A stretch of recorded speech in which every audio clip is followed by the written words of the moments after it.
സ്തോത്രം. കഴിഞ്ഞ വെള്ളിയാഴ്ച നമ്മൾ അനുഗ്രഹിക്കപ്പെട്ട ഒരു സ്തോത്രവാചന ഭാഗം ചിന്തിക്കുവാൻ ഇടയായി തീർന്നു. നമുക്കിന്ന് പകൽ നേരം നമുക്ക് ചില വിഷയങ്ങൾ നമുക്ക് ചിന്തിക്കുവാൻ കർത്താവ് നമ്മളെ സഹായിക്കട്ടെ. സ്തോത്രം. നമുക്ക് എഫേസ്യ ലേഖനം 6-ാം അധ്യായം. എഫേസ്യ ലേഖനം 6-ാം അധ്യായത്തിലേക്ക് നമ്മൾ നമ്മുടെ ശ്രദ്ധ തിരിക്കുമ്പോൾ നമുക്ക് വളരെ സുപരിതമായ ഒത്തിരി വാക്യങ്ങൾ അതിനകത്ത് കാണാൻ സാധിക്കും. വിശേഷിച്ച് 6-ാം അധ്യായം 10-ാം വാക്യം വായിക്കുമ്പോൾ നമ്മൾ വിശ്വാസകോളത്തിലെല്ലാം വളരെ ശക്തമായി നമ്മൾ പ്രാർത്ഥിക്കുകയും പ്രസംഗിക്കുകയും ചെയ്യുന്ന ഒരു ഭാഗമാണ്.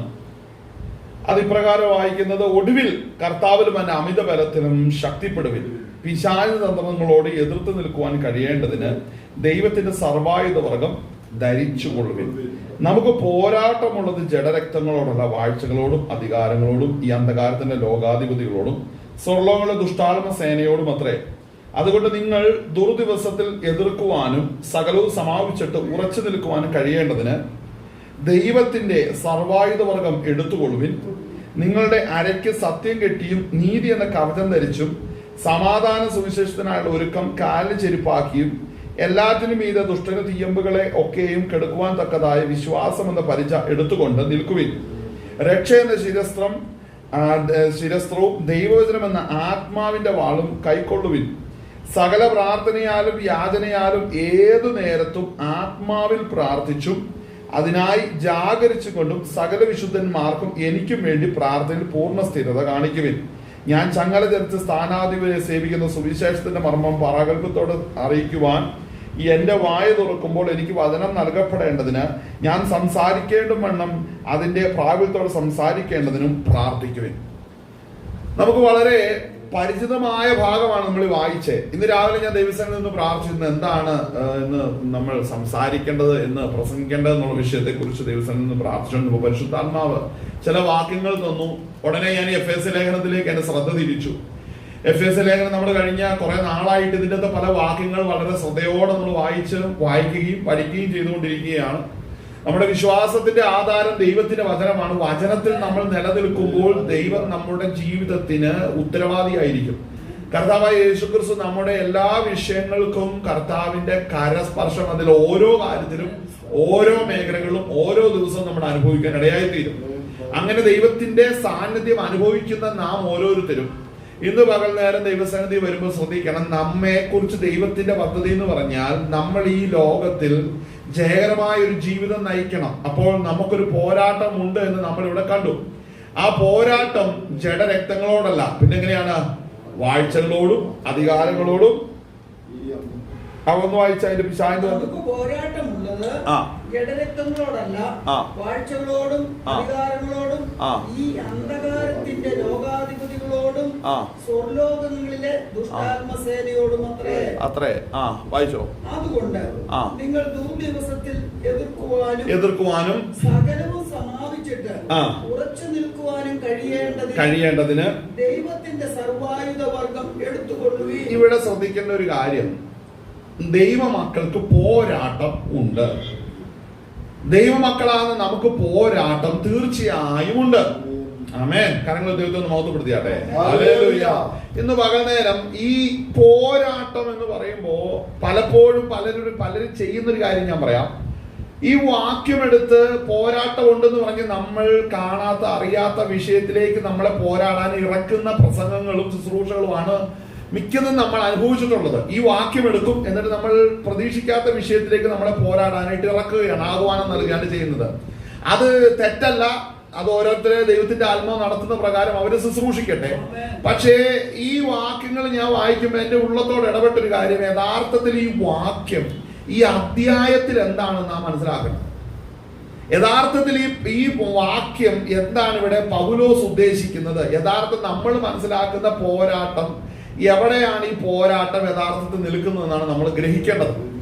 ആമേൻ. ഹല്ലേലൂയ. അവിടെ തിരിച്ചറിയേണ്ട ഒരു കാര്യമുണ്ട്. 6-ാം അധ്യായം വായിക്കുമ്പോൾ തന്നെ, 6-ാം അധ്യായം വായിച്ചു തുടങ്ങുമ്പോൾ തന്നെ അതിന് മുമ്പോടി 5-ാം അധ്യായം നമ്മളൊന്ന് ശ്രദ്ധിക്കണം. കാരണം 5-ാം അധ്യായത്തിന്റെ അവസാനം 6-ാം അധ്യായമാണ് നമ്മൾ ഈ കാണുന്നത്. 5-ാം അധ്യായത്തിലേക്ക് സ്തോത്രം 5-ന്റെ 1-ാം വാക്യം നമ്മൾ വായിക്കുമ്പോൾ, ആകയാൽ പ്രിയമക്കൾ എന്ന പോലെ ദൈവത്തെ അനുകരിക്കുവിൻ. ദൈവത്തെ അനുകരിക്കുവാൻ പറഞ്ഞു തുടങ്ങുകയാണ് യഥാർത്ഥത്തിൽ 5-ാം അധ്യായം പറഞ്ഞു തുടങ്ങുന്നത്. ശരിക്കും ഈ അധ്യായങ്ങളായിട്ട് തിരിക്കുന്നു എന്ന് പറഞ്ഞാലും ഒരു ദീർഘമായ ഒരു ലേഖനം പൗലോസ് എഴുതുന്നു, അതിന് അധ്യായങ്ങളായിട്ട് പിന്നീടാണ് അതിനെ തിരിക്കുന്നത്. പക്ഷേ ഈ അധ്യായങ്ങൾ കൊണ്ട് തിരിച്ചു എന്ന് വെച്ച് അതിൻ്റെ അകത്തെ വിഷയങ്ങൾക്ക് മാറ്റം വരുന്നില്ല. നമ്മൾ പലപ്പോഴും അത് ചിന്തിക്കണം, അധ്യായങ്ങൾ മാറിയെന്ന് വെച്ചിട്ട് 4-ാം അധ്യായത്തിൽ പറഞ്ഞ് 4-ാം അധ്യായം തീർന്നു, 5-ാം അധ്യായം പുതിയൊരു വിഷയമാണ് പറയുന്നത്. അങ്ങനെയല്ല. ഇത് തുടർമാനം ഇത് പൗലോസ് എഴുതുകയാണ്. താൻ പറഞ്ഞ സഭയെ പ്രബോധിപ്പിക്കുവാൻ ഒരു വിഷയത്തെ പൗലോസ് എടുക്കുമ്പോൾ അത് തുടർമാനമായി പറയുമ്പോൾ മനുഷ്യൻ വായിക്കുന്നതിനും നമ്മളിത് പഠിക്കുന്നതിനും അധ്യായം കൊണ്ടും വാക്യം കൊണ്ടും അത് വേർതിരിച്ചു എന്ന് വെച്ചൊരിക്കലും അതിൻ്റെ അർത്ഥവും അതിൻ്റെ അകത്തെ ഉപദേശവും അതിൻ്റെ അകത്തെ ഡീപ്പായിട്ടുള്ള മെസ്സേജിൽ ഒരിക്കലും മാറ്റം വരുന്നില്ല. അപ്പോൾ 5-ാം അധ്യായമോ 6-ാം അധ്യായമോ ഒക്കെ നമ്മൾ പറഞ്ഞ് വായിക്കുമ്പോൾ അതിന് ഈ വേർതിരിവില്ലെന്നുള്ള തിരിച്ചറിവോടുകൂടെ വേണം നമ്മൾ ഈ പുസ്തകം കൈകാര്യം ചെയ്യുവാൻ.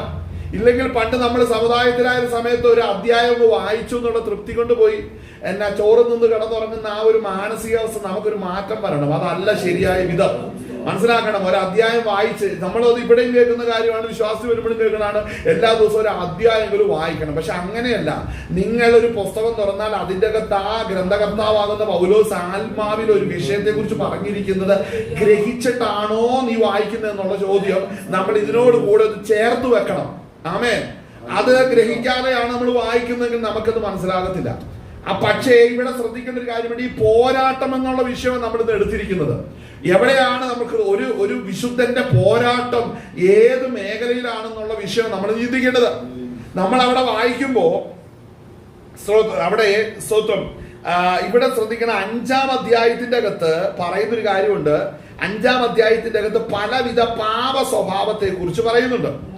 ആ പാപ സ്വഭാവം എന്ന് പറഞ്ഞിട്ടുണ്ടെങ്കിൽ അതിൻ്റെ അകത്ത് 5-ാം അധ്യായത്തിന്റെ അകത്ത് 5-ാം അധ്യായം അതിന്റെ 4 മുതൽ ഒന്ന് വായിക്കുമ്പോൾ, അല്ലെങ്കിൽ 3 മുതൽ വായിക്കാം, അല്ല 4ആണ് എക്സാക്ട് ആയിട്ടുള്ള വിഷയം.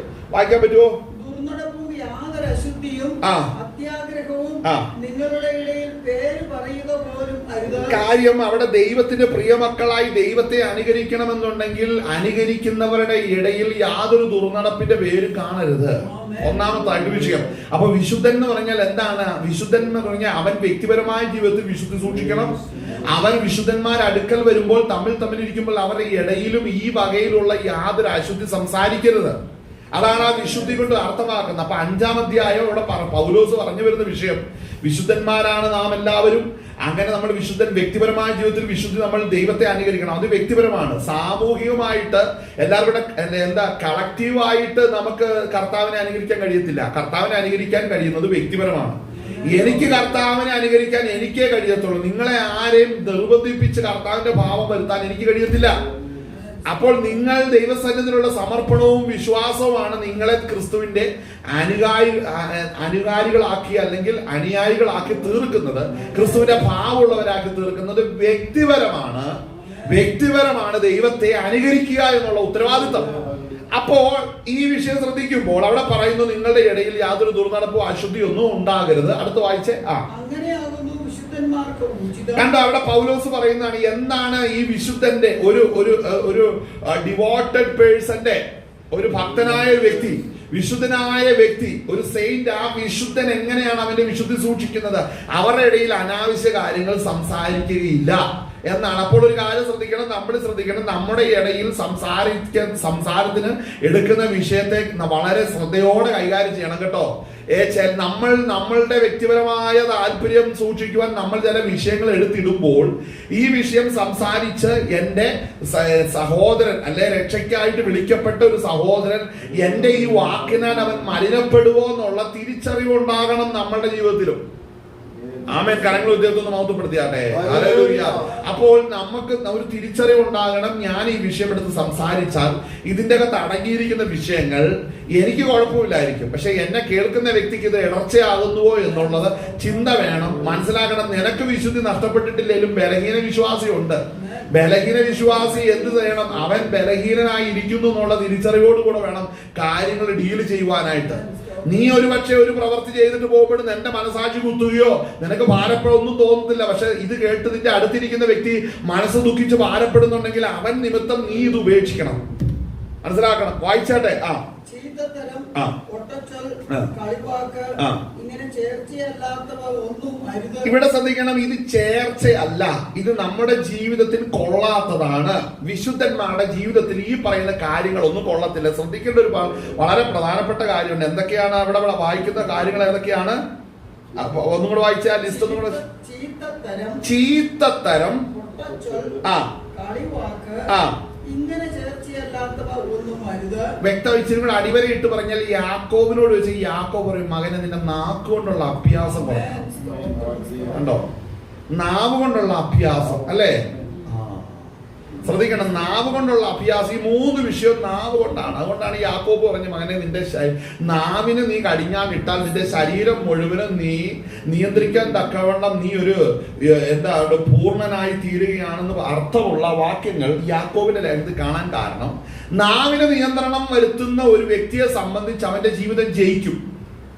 നാവിന് നിയന്ത്രണം വരുന്നില്ലെങ്കിൽ ഒരു വ്യക്തിക്ക് ഒരിക്കലും ജയിക്കാൻ കഴിയും. ചിലരിങ്ങനെ ബലൂണ് പൊട്ടിത്തെറിക്കാനിരിക്കുന്ന പോലെ ഇരിക്കുന്നവരുണ്ട്.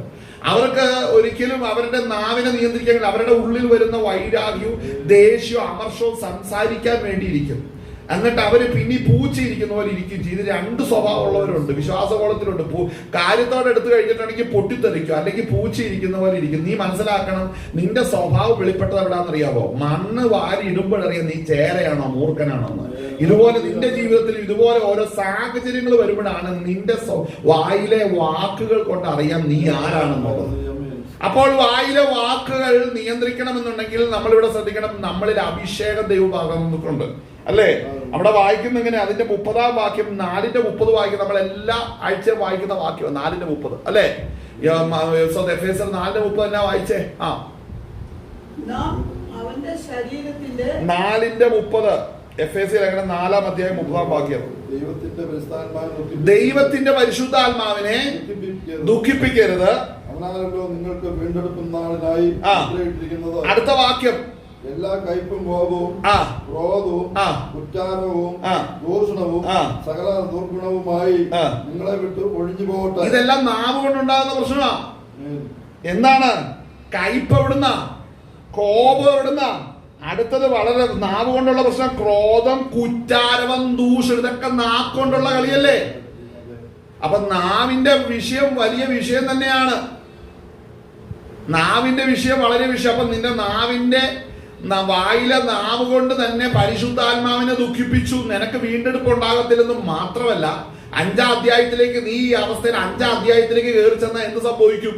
അവിടെ വേറെ ലിസ്റ്റ് കിടപ്പുണ്ട്. വിശുദ്ധന്മാർക്ക് ഉചിതമല്ലാത്തവരുടെ കാര്യം കിടപ്പുണ്ട്. നീ ഇവിടെ തോറ്റിട്ടുണ്ടെങ്കിൽ നീ അവിടെ തോക്കും. ഇവിടെ മനസ്സിലാകണം.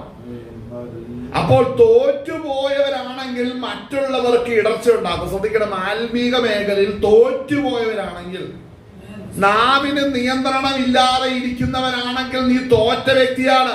നീ പരാജയ വിഷയമാണ്. നീ വിശുദ്ധന്മാരുടെ ഇടയിൽ ഇരുന്നാലും നിന്റെ വായിലെ തോറ്റുപോയ നിന്റെ നാവ് നിമിത്തം, സ്വതന്ത്രം നീ പരാജയപ്പെട്ടതിന്റെ വായിലെ നാവ് നിമിത്തം മറ്റ് വിശുദ്ധന്മാർക്ക് ഇടർച്ച ഉണ്ടാക്കും അല്ലേ?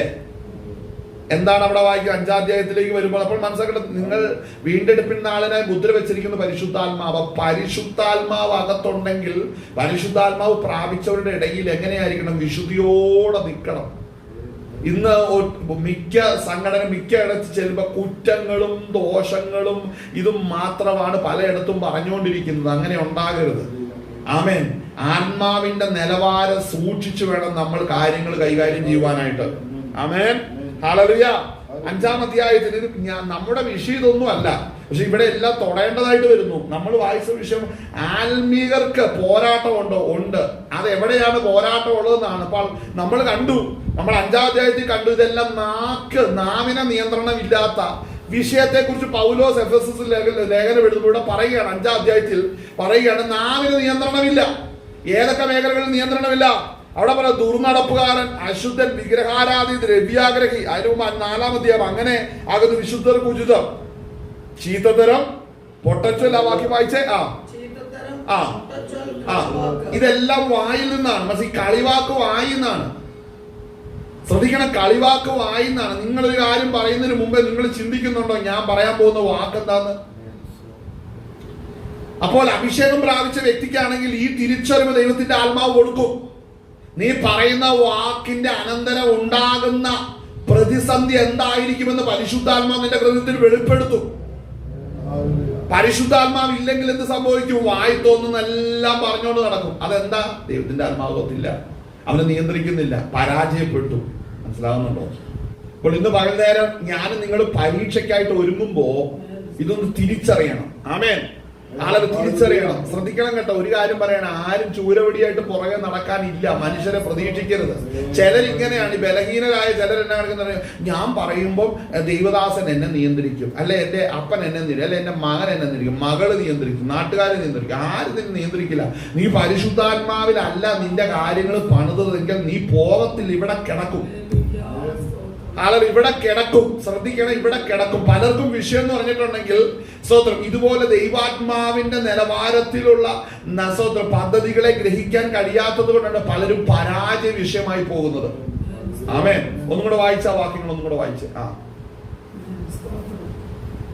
ചീത്തത്തരം, പൊട്ടച്ചൊല്ല്, ഇങ്ങനെ ചേർച്ചയല്ലാത്തവ ഒന്നും അരുത്. കണ്ടോ, ഈ ചേർച്ചയല്ലാത്തവ ഒന്നും അരുത്. അപ്പൊ നമ്മൾ സംസാരിച്ചു തുടങ്ങുമ്പോ ഈ പൊട്ടച്ചൊല്ല്, കളിവാക്ക്, ഈ പൊട്ടച്ചൊല്ലും കളിവാക്കും, ഈ നമ്മൾ ഈ ഫോൺ എടുത്തു കഴിഞ്ഞാൽ ഇതിന്റെ അകത്ത് കാണുന്ന മിക്ക റീലുകളും പൊട്ടച്ചൊല്ലുകളാണ്. മിക്കതും പൊട്ടച്ചൊല്ലും കളിവാക്കും ഇതാണ്. അപ്പൊ ലോകർ അങ്ങനെ പൊക്കൊണ്ടിരിക്കുകയാണ്. ഒരുത്തൻ ഉണ്ടാക്കുന്ന കോമഡി മറ്റൊരുത്തനെ കേൾപ്പിക്കണം. ഒരുത്തന്റെ ഹൃദയത്തിൽ ഉരുത്തിരിഞ്ഞ ആശയം മറ്റൊരുവനെ കേൾപ്പിക്കണം. അത് നിന്നയാണോ പരിഹാസമാണോ ഒന്നുമില്ല. അപ്പോ ഇതേ നിലവാരത്തിൽ രക്ഷിക്കപ്പെട്ടവന്റെ ജീവിതത്തിൽ, സ്നാനപ്പെട്ടവന്റെ ജീവിതത്തിൽ ഉണ്ടെങ്കിൽ മനസ്സിലാകണം, നീ പോകത്തില്ല.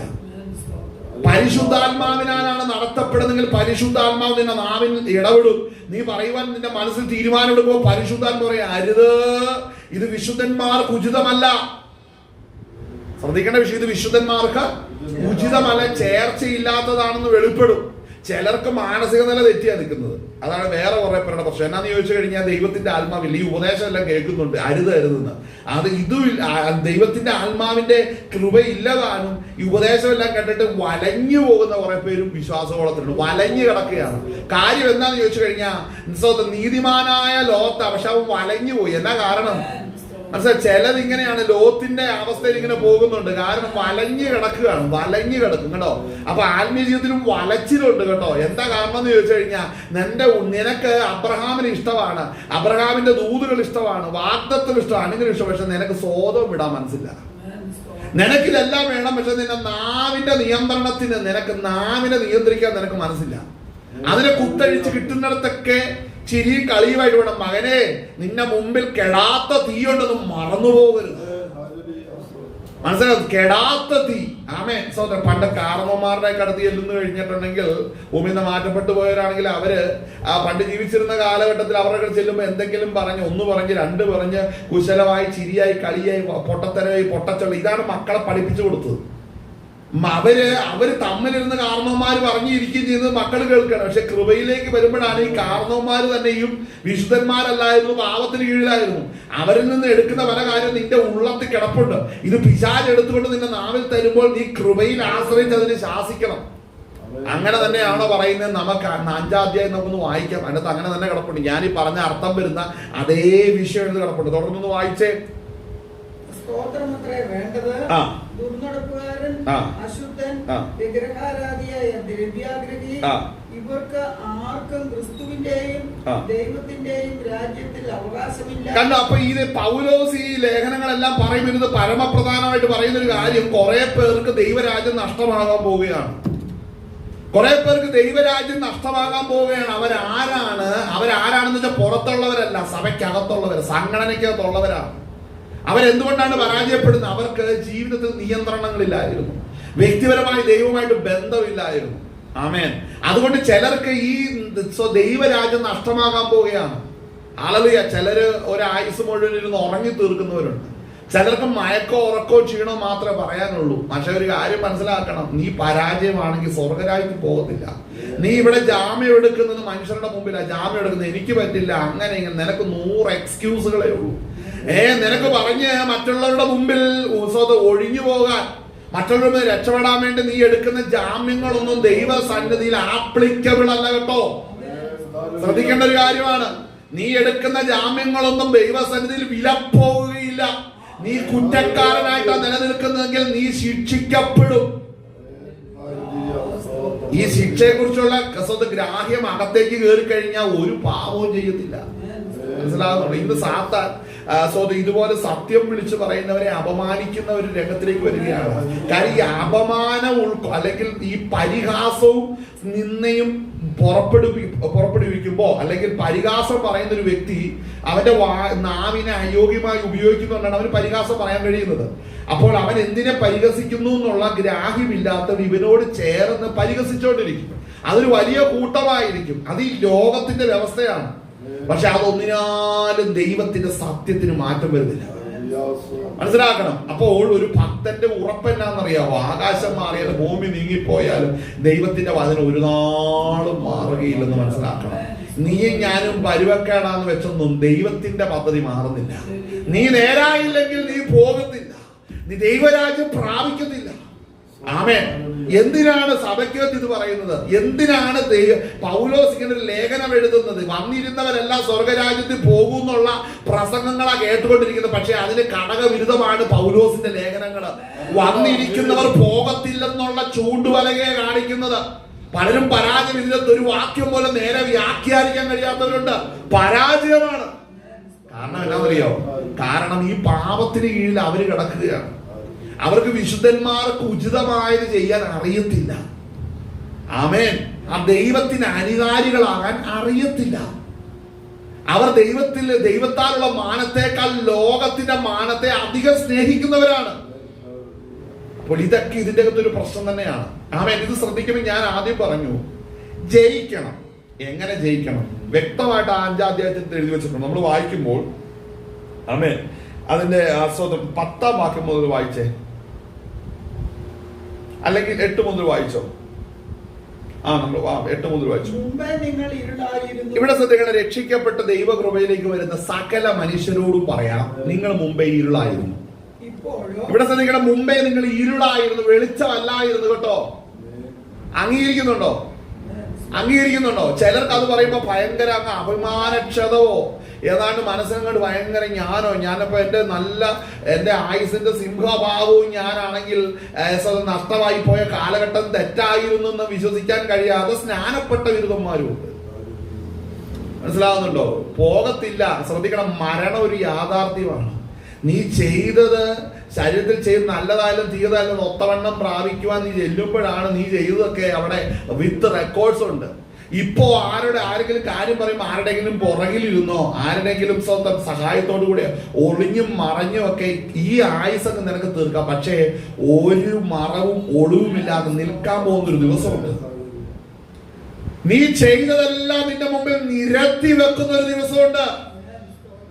ആരും കാണത്തില്ല. ഇത് ആരും കാണാതെ ഇതെല്ലാം അപ്രത്യക്ഷമായി വിചാരിച്ച പലതും നിന്റെ മുമ്പിൽ നിരത്തി വെക്കുന്ന ഒരു ദിവസമുണ്ട്. അന്ന് ഈ ഭൂമിയിൽ നീ ആഗ്രഹിച്ചതും ഒളിച്ചതുമാകുന്ന പലരും നിന്റെ കൂടെ അവിടെ കാണാതാകുമ്പോൾ മകനെ നീ എന്ത് ചെയ്യും? തിരിച്ചറിയണം. നീ നിന്റെ നടപ്പ് ചൊവ്വാക്കിയില്ലെങ്കിൽ നിന്റെ നിത്യത നീ എവിടെ ചെല്ലുമെന്ന് തിരിച്ചറിയണം. എന്തുകൊണ്ടാണ് ഈ പരിഹാസികൾ ഈ നാളുകളിൽ വർദ്ധിക്കുന്നത്? ഒറ്റ കാരണമേ ഉള്ളൂ, നിത്യതയെ കുറിച്ചുള്ള തിരിച്ചറിവില്ല. നീ ശരീരം വിട്ടു പോകേണ്ടി വരുമെന്നുള്ള തിരിച്ചറിവില്ല. ഇതിനൊക്കെ നീ കണക്ക് പറയേണ്ടി വരുമെന്നുള്ള തിരിച്ചറിവില്ല. നിന്റെ വായിൽ നിന്ന് വരുന്ന നിസാര വാക്കിനും നീ ഉത്തരവാദിയാണെന്നുള്ള തിരിച്ചറിവില്ല. അതുകൊണ്ടാണ് നീ പരിഹാസിയായി തീർന്നത്. പൊട്ടച്ചൊല്ലും കളിവാക്കം നിന്നെ വിട്ടു മാറാത്തത് നിനക്ക് നിത്യതയെ കുറിച്ചുള്ള തിരിച്ചറിവില്ലാത്തത് കൊണ്ടാണ്. വായിച്ചാട്ടെ. മുമ്പേ നിങ്ങൾ ഇരുളായിരുന്നു, കണ്ടോ? ഇപ്പോഴാണ് ഞാൻ രക്ഷിക്കപ്പെട്ട് കഴിഞ്ഞപ്പോഴാണ്, ഇച്ചിരി വ്യക്തമായി പറഞ്ഞ പരിശുദ്ധാത്മാവിനെ പ്രാപിച്ചു കഴിഞ്ഞപ്പോഴാണ് ഞാൻ വെളിച്ചത്തിലേക്ക് വന്നത്. പരിശുദ്ധാത്മാവിനെ പ്രാപിക്കാത്തവർ ഇന്നും ഇരുട്ടിലാണ്. നീ സ്നാനപ്പെട്ടിട്ടെന്നുള്ളൂ, നീ ഇന്നും ഇരുട്ടിലാണ്. കാരണം എന്നാ? നിന്നെ ഇന്നും കൈപിടിച്ച് നടത്തണം. നിന്നെ കൈപിടിച്ച് നടത്തണം. ഇതല്ലേ വിഷയം. കാരണം എന്നാ? ഇരുട്ടിലാണ്. ഏത് ഇരുട്ടാ? നിന്റെ ആത്മാവ് ഇന്നും അന്ധകാരത്തിലാണ്. ശ്രദ്ധിക്കണമെങ്കിൽ നമ്മൾ ആ ഭാഗം വായിക്കുമ്പോൾ കൊരിന്ത്യ ലേഖനത്തിന്റെ നമ്മൾ കഴിഞ്ഞ ആഴ്ച എല്ലാം ചിന്തിച്ച ഒരു വാക്യമാണ്. നമുക്കൊക്കെ വളരെ സുപരിചിതമായ വാക്യമാണ്. ആമേൻ, ഹല്ലേലൂയ. കൊരിന്ത്യർക്ക് എഴുതിയ 2-ാം ലേഖനം, സ്തോത്രം, ഹല്ലേലൂയ, 4-ാം അധ്യായം അതിന്റെ 3ഉം 4ഉം ഒന്ന് വായിച്ചേ. കൊരിന്ത്യർക്കെഴുതിയ 2-ാം ലേഖനം 4-ാം അധ്യായം 3ഉം 4ഉം വാക്യം. 4-ന്റെ 3ഉം 4ഉം. എന്നാൽ ഞങ്ങളുടെ സുവിശേഷം മറഞ്ഞിരിക്കുന്നു എങ്കിൽ, ഇവിടെ ശ്രദ്ധിക്കണം, മറഞ്ഞിരിക്കുന്നു എന്നിവിടെ പറയുന്നു. ശ്രദ്ധിക്കണം, നമ്മൾ വായിച്ച എഫേസ്യ ലേഖനത്തിൽ പറഞ്ഞ നിങ്ങൾ മുമ്പേ ഇരുളായിരുന്നു. ഇപ്പോഴിവിടെ പറയുന്നത് നിങ്ങൾ ഇപ്പോൾ എങ്ങനെയാണ്, നിങ്ങൾ ക്രിസ്തുവിൽ, നിങ്ങൾ എടുക്കണ്ട മറ്റേ വാക്യം വായിച്ചു, കൊരിന്ത്യ ലേഖനത്തിന്റെ അത് വായിക്കണം. അവിടെ വായിക്കുന്നത് സ്തോത്രം, നിങ്ങൾ മുമ്പേ നിങ്ങൾ ഇരുളായിരുന്നു, ഇപ്പോഴോ കർത്താവിൽ വെളിച്ചം ആകുന്നു. മുമ്പേ നിങ്ങൾ ഇരുളായിരുന്നു, ഇപ്പോൾ കർത്താവിൽ നിങ്ങൾ വെളിച്ചമാകുന്നു. അല്ലേ? അങ്ങനെയാണെങ്കിൽ ഇവിടെ കൊരിന്ത്യ ലേഖനത്തിന്റെ പൗലോസ് പറയുന്ന ഡയലോഗാണ് നമ്മളിപ്പോൾ കാണുന്നത്. എന്താണ് അവിടെ പറയുന്നത്? സഭയ്ക്ക് കൊരിന്ത്യരോട് ഇവിടെ പറഞ്ഞിരിക്കുന്ന കാര്യം എന്താണ്? എന്നാൽ ഞങ്ങളുടെ സുവിശേഷം മറഞ്ഞിരിക്കുന്നു എങ്കിൽ, ചിലരുടെ കണ്ണിന് അത് കാണാൻ കഴിയില്ല. മറഞ്ഞിരിക്കുന്നുവെങ്കിൽ നശിച്ചു പോകുന്നവർക്ക് അത്രയും മറഞ്ഞിരിക്കുന്നു. അപ്പൊ ആർക്കാണ് ഇന്നും ഇത് മനസ്സിലാകാത്തതെന്നറിയാമോ? നരകത്തിനായിട്ട് നിയമിക്കപ്പെട്ടവർക്കാണ് ഇന്നും ഈ തിരുവെഴുത്ത് മനസ്സിലാകാത്തത്. നരകത്തിൽ പോകാനിരിക്കുന്നവർ സംഘടനയെ കാണും, അവർക്കാണ് ഇന്ന് ഈ തിരുവെഴുത്ത് മനസ്സിലാകാത്തത്. അവർക്ക് മനസ്സിലാകത്തില്ല. അവർക്ക് എത്ര പഠിച്ചാലും മനസ്സിലാകത്തില്ല. ശ്രദ്ധിക്കണേ, വചനം എന്നാ പറയുന്നതെന്ന് ചോദിച്ചാൽ കുറെ കമന്ററി കോപ്പി അടിച്ച് പേപ്പറിൽ നീളത്തിൽ എഴുതിക്കൊണ്ടുവന്നിട്ട് ആ കമന്ററി എഴുതിയവന്റെ പേരും കമന്ററി ഒരു കാലത്ത് ഏത് അധ്യായത്തെ കുറിച്ച് പറഞ്ഞിരിക്കുന്നു അത് നീ കാണാപ്പാടം എഴുതി വെച്ചോണ്ട് വന്നാൽ നിന്നെ വിളിക്കാം കുരുടൻ എന്ന്. ആരാ കുരുടൻ? കണ്ണ് കാണാത്തവൻ എന്ത് ചെയ്യണം? കാഴ്ചയുള്ളവരുടെ കൂടെ നിൽക്കണം. അടുത്ത് തന്നെ ചെയ്യണം, പറ്റുമ്പോൾ ഒരു കണ്ണാടി മേടിച്ച് വെക്കണം. അല്ലേ? അതിന്റെ ഒരു വടിയും കൂടെ കൈ മേടിക്കണം. ഇതൊക്കെയാണ് അമ്മന്റെ ലക്ഷണം എന്ന് പറയുന്നത്. നിന്റെ ലക്ഷണം ഇത് തന്നെയാണ്. നിനക്ക് എന്താ മനസ്സിലാകാത്തതെന്നറിയാവോ?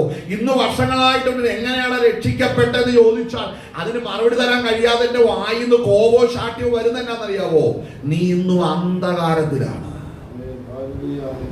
ആർക്കാണ് ഇത് മറഞ്ഞിരിക്കുന്നത്? അവിടെ വായിക്കുന്നത് എന്നാൽ ഞങ്ങളുടെ സുവിശേഷം മറഞ്ഞിരിക്കുന്നു എങ്കിൽ, അടുത്തത് നശിച്ചു പോകുന്നവർക്ക് അത്രേ. അപ്പൊ നശിച്ചു പോകുന്നവർക്ക് ഈ വചനം മനസ്സിലാകത്തില്ല. നശിച്ചു പോകുന്നവർക്ക് സുവിശേഷം എന്നാന്ന് അറിയത്തില്ല. ശ്രദ്ധിക്കണം, സുവിശേഷം എന്നാന്ന് മനസ്സിലാകാത്ത ആർക്കാണ്? നശിച്ചു പോകുന്നവർക്കാണ്. അങ്ങനെ പറയുമ്പോൾ സംഘടനയ്ക്കകത്ത് സഭയ്ക്കകത്തിരിക്കുന്നു ചിന്തിക്കും ഇത് പുറത്തുള്ളവരുടെ കാര്യം അല്ലടാ. നീ സ്നാനപ്പെട്ടിട്ട് ഇന്നും നിനക്ക് മനസ്സിലാകിരിക്കുന്നെങ്കിൽ ഇന്ന് നീ മരിച്ചാൽ അടുത്ത സെക്കൻഡിൽ നീ നരകത്തിലാണ്. ഇതാണ് അതിന് തെളിവ്. കാരണം നിനക്ക് സുവിശേഷം എന്നാന്ന് അറിയത്തില്ല. ഹല്ലേലൂയ. ഇങ്ങനെ നശിച്ചു പോകുന്ന ഒത്തിരി പേര് സംഘടനയ്ക്കകത്തുണ്ട്. പൗലോസ് അതുകൊണ്ടാണ് ഇങ്ങനെ ഈ വചനം എഴുതി വെച്ചിരിക്കുന്നത്. ആമേൻ. അവിടെ പറയുന്ന വാക്യം എന്താണ്? നശിച്ചു പോകുന്നവർക്ക് അത്രേ മറഞ്ഞിരിക്കുന്നു. എന്ത്? സുവിശേഷമാണ് മറഞ്ഞിരിക്കുന്നത്. പലർക്കും മനസ്സിലാകുന്നില്ല ഈ സുവിശേഷം എന്നാന്ന്. സുവിശേഷം എന്നാന്നറിയാമോ? വിശുദ്ധന്മാർക്ക് ഉചിതമാവണ്ണം നടക്കണം. ആമേൻ.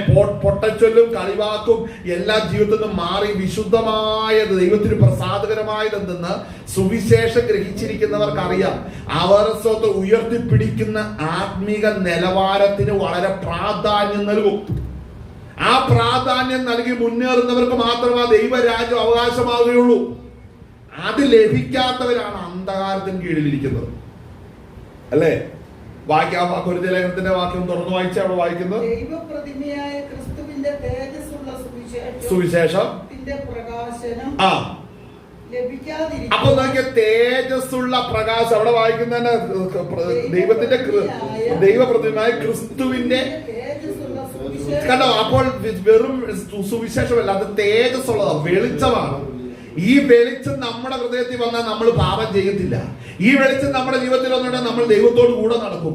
ഈ വെളിച്ചം നമ്മുടെ ഉള്ളത്തിലുണ്ടെങ്കിൽ നമ്മൾ വെളിച്ചത്തിൽ നിന്ന് വെളിച്ചത്തിലേക്ക് നടക്കാൻ ഇടയായി തീരും. അന്ധകാരത്തിന്റെ വഴിയിൽ പോകത്തില്ല. കാരണം നമ്മുടെ ഹൃദയം ശോഭിച്ചു. നമുക്കും ഇതിലെ ഒരുവൻ നമ്മളെ കാണുന്നുണ്ട്. സാക്ഷികളുടെ വലിയൊരു സമൂഹം നമ്മുടെ ചുറ്റും നിൽക്കുന്നുണ്ട്. അവർ കാണുകയാണ് ഞാൻ എന്റെ ഈ ഓട്ടം തികച്ചുകൊണ്ടിരിക്കുന്നത്. അതുകൊണ്ട് ഞാൻ ആരെയാണ് പ്രസാദിപ്പിക്കുന്നത്? മനുഷ്യനെ അല്ല, ഞാൻ ദൈവത്തെയാണ് പ്രസാദിപ്പിക്കുന്നത്. അത് വെളിച്ചമുള്ളവർക്കേ കാണാൻ കഴിയത്തുള്ളൂ. വെളിച്ചമില്ലാത്തവൻ ഇങ്ങനെ പുസ്തകത്തിൽ എഴുതിക്കൊണ്ട് നടക്കും. ബൈബിൾ അല്ലെങ്കിൽ ഒരു ഡയറി ഇങ്ങനെ എഴുതി നടക്കും. വാക്യം എഴുതി വെച്ചിട്ട് അതൊരു 10 വട്ടം കാണാപ്പാടം വായിച്ചിട്ട് ഇങ്ങനെ ഇരിക്കും. ഞാനാണ് ദൈവം. നീ അല്ല ദൈവം. ഇതില് പരിശുദ്ധാത്മാവ് നിന്റെ ഹൃദയത്തിൽ വസിക്കുന്നുണ്ടെങ്കിൽ നീ വെളിച്ചത്തിലാണ്. കാരണം നീ സുവിശേഷം നിനക്ക് ദൈവത്തിന്റെ ആത്മാവ് നിനക്ക് വെളിപ്പെടുത്തി തന്നു. ഇത് വെളിപ്പെട്ട് വരുമ്പോൾ മനസ്സിലാക്കണം, സകലതും ദൈവത്തിന്റെ മുമ്പിൽ നഗ്നവും അകർന്നതുമായി കിടക്കുന്നു. അതിനായിട്ടത്ര ദൈവപുത്രൻ ലോകത്തിലേക്ക് പിതാവ് അയച്ചത്. അവനിൽ സകലതും ഹല്ലേലൂയ ചുമത്തി അവൻ നമ്മുടെ അകൃത്യത്തിന് പാപപരിഹാരമായി തീർന്നു. ഇത് വിശ്വസിക്കുന്നവർക്ക് മാത്രം ആ ദൈവരാജ്യം അവകാശമായി കിട്ടുന്നു. ആമേൻ. വായിച്ചാട്ടെ. ദൈവപ്രതിമയായ ക്രിസ്തുവിന്റെ തേജസ്സുള്ള സുവിശേഷത്തിന്റെ പ്രകാശനം ശോഭിക്കാതിരിക്കുവാൻ അപ്പൊ ഈ ലോകത്തിന്റെ ദൈവം അപ്പൊ അവിശ്വാസികളുടെ മനസ്സ് കുരുടാക്കിയിട്ടുണ്ടെങ്കിൽ ആ അവിശ്വാസിയിൽ ഒരു വ്യക്തിയാണോ നീ സ്നാനപ്പെട്ടിട്ടുണ്ട്, പക്ഷേ ഈ പ്രകാശനമില്ലെങ്കിൽ നീയും അവിശ്വാസിയുടെ ലിസ്റ്റിലാണ് കിടക്കുന്നത്. നീ വിശ്വാസിയാകണമെന്നുണ്ടെങ്കിൽ നിന്റെ ഹൃദയദൃഷ്ടി പ്രകാശിക്കണം, ശോഭിക്കണം. സുവിശേഷം നിന്റെ ഹൃദയത്തിൽ നിന്ന് പുറപ്പെടണം. അതിന്റെ വായിലൂടെ പ്രസ്താവിക്കപ്പെടുമ്പോൾ ജനം കേൾക്കും നീ ദൈവവൈതലാണെന്ന് പ്രത്യക്ഷമാകും. അങ്ങനെയെങ്കിൽ നീ വിശുദ്ധനാണ്. ഇതേ ആത്മാവിനെ മുദ്ര ചെയ്യപ്പെട്ടവർ ഒരുമിച്ച് വരികയും ദൈവസന്നിധിയിൽ ഒരുമിച്ച് നിൽക്കുകയും ചെയ്യും. ആ അനുഭവം ഇല്ലെങ്കിൽ നീ ആരാണ്? നീ അവിശ്വാസി തന്നെയാണ്. നീ അവിശ്വാസി തന്നെയായിട്ട് നിൽക്കുകയാണ്. കാരണം എന്താ? ദൈവാത്മാവിന്റെ പ്രവർത്തനത്തിന് നീ വിധേയപ്പെടുന്നില്ല. കാരണം എന്താ? നമ്മൾ വായിച്ച സ്തോത്രം എഫേസ്യ ലേഖനം 5-ാം അധ്യായത്തിൽ നമ്മൾ വായിച്ചു വരുന്നത് എന്താണ്? ആ വായിച്ചേ.